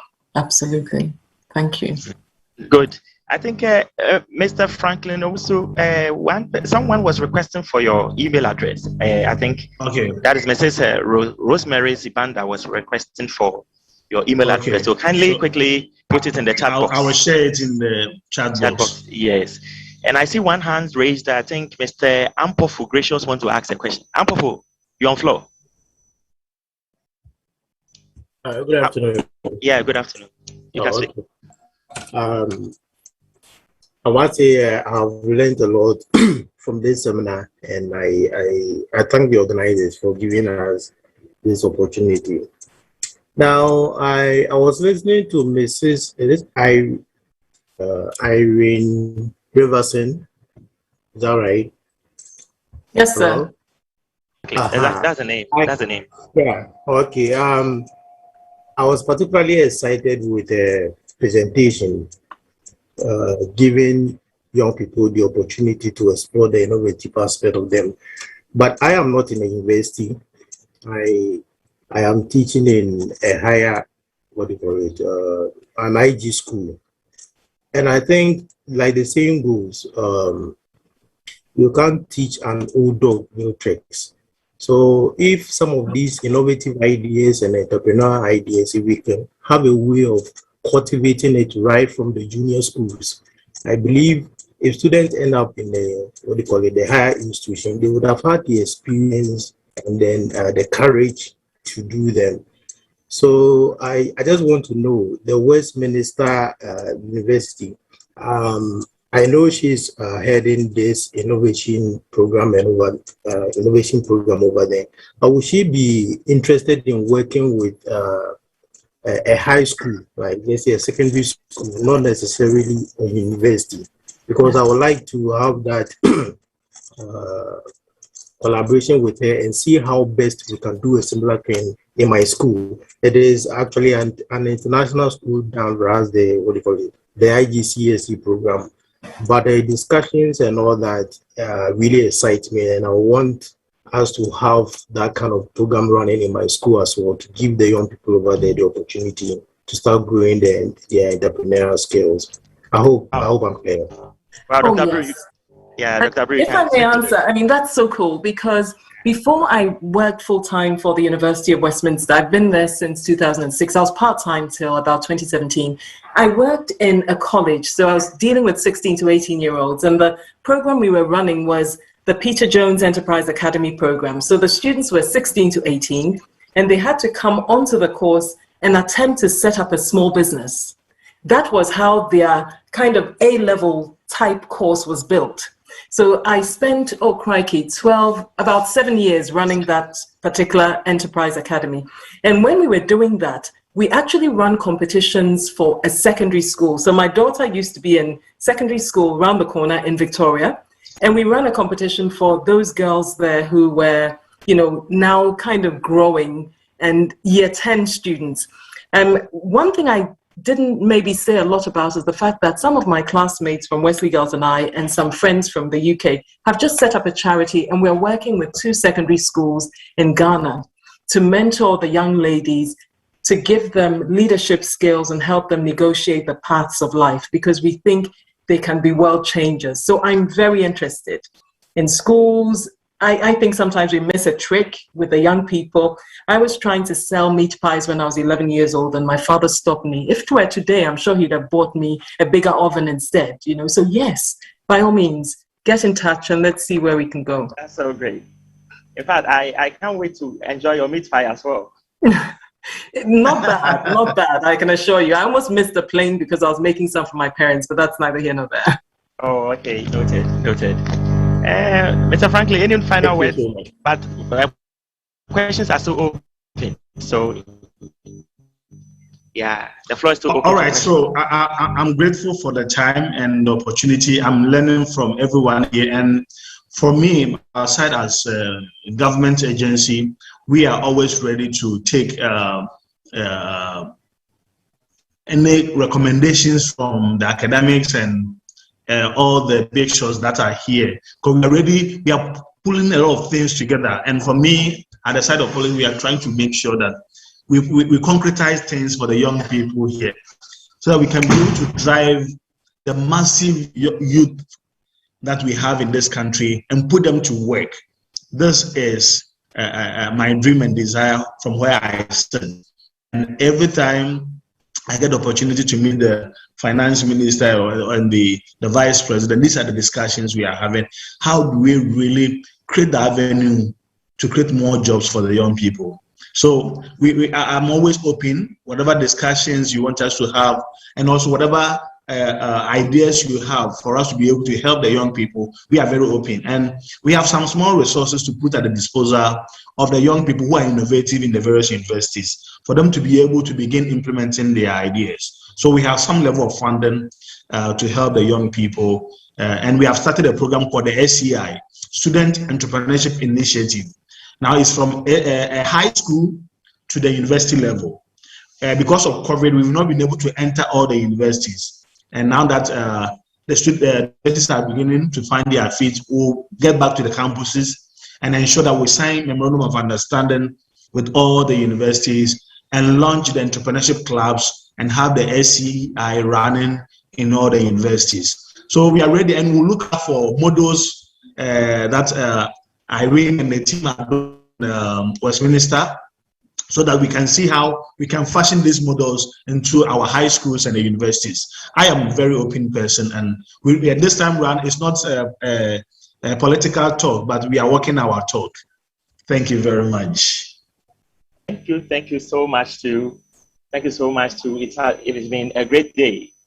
It's been really a great day, and then I think we'll use this opportunity to thank all the presenters, all the speakers, your wonderful keynote addresses that you have presented, sharing your slides with us. We think it's so much encouraging. I would like to give a quick information. I think Mr. Franklin Owusu has sent his email address in our chat box. So viewers, you can start quickly writing it, or you can pick it from there. And I think I'm getting an information. Others would also want to take that of Dr. Irene Rivison. Your email address, if you can quickly send it through our chat box. Yes, so that our participants can also take it from there. And we've been here with our registrar in the person of Exchequer Solomon Pamford, and he is the registrar of the University of Energy and Natural Resource. Before we bring this session to a close, we would like him to speak and then add his voice and then close us. So if registrar is online, registrar, we want you to join us and then take it from us.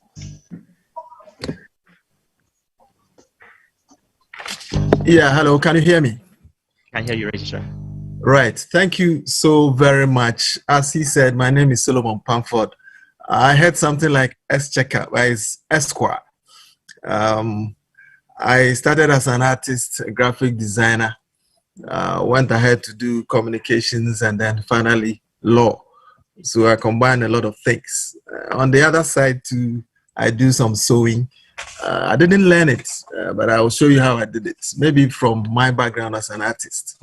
I just got up one day and started sewing. So I do a bit of sewing. I can sew anything that can be worn. I'm into traditional drumming and dancing and all that. I play guitar also. That's just a brief about me.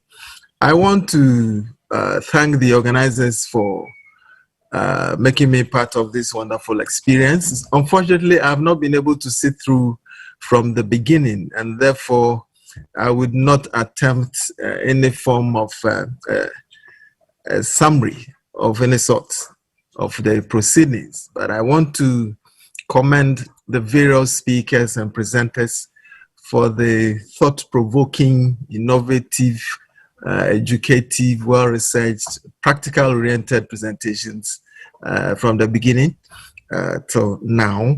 And I want to also commend all those who have contributed in one way or the other to the proceedings, and wish you well in the coming, I think tomorrow is the last day. I wish everybody well as we bring the program to an end tomorrow. I want to believe that they've been very informative sessions and people have learned a lot. And I was happy also to hear that the presentations are going to be made available to us to also learn from. Once again, I want to thank the organizers for this invitation. Thank you so very much. Thank you. Thank you so much. So, ladies and gentlemen, I think at this moment we would like to say bye-bye to all of us. And thank you for coming. Hopefully, God willing, tomorrow we'll continue with the rest of the sessions. May God bless you all and have a blessed day. Bye-bye. Bye-bye. Bye-bye, everyone. Bye-bye. Thank you. Bye-bye. Thank you. Bye. Bye. Thank you very much. Bye-bye from Zimbabwe. Oh, wow. Bye-bye from Zimbabwe. Wow, that's so cool. Bye-bye from Zimbabwe. Oh. Bye-bye from Ghana. Bye-bye from Ghana. Yeah. Bye-bye from UNER. Bye-bye from UNER. Bye-bye from Eswatini, the kingdom. Bye-bye from UNER. Okay.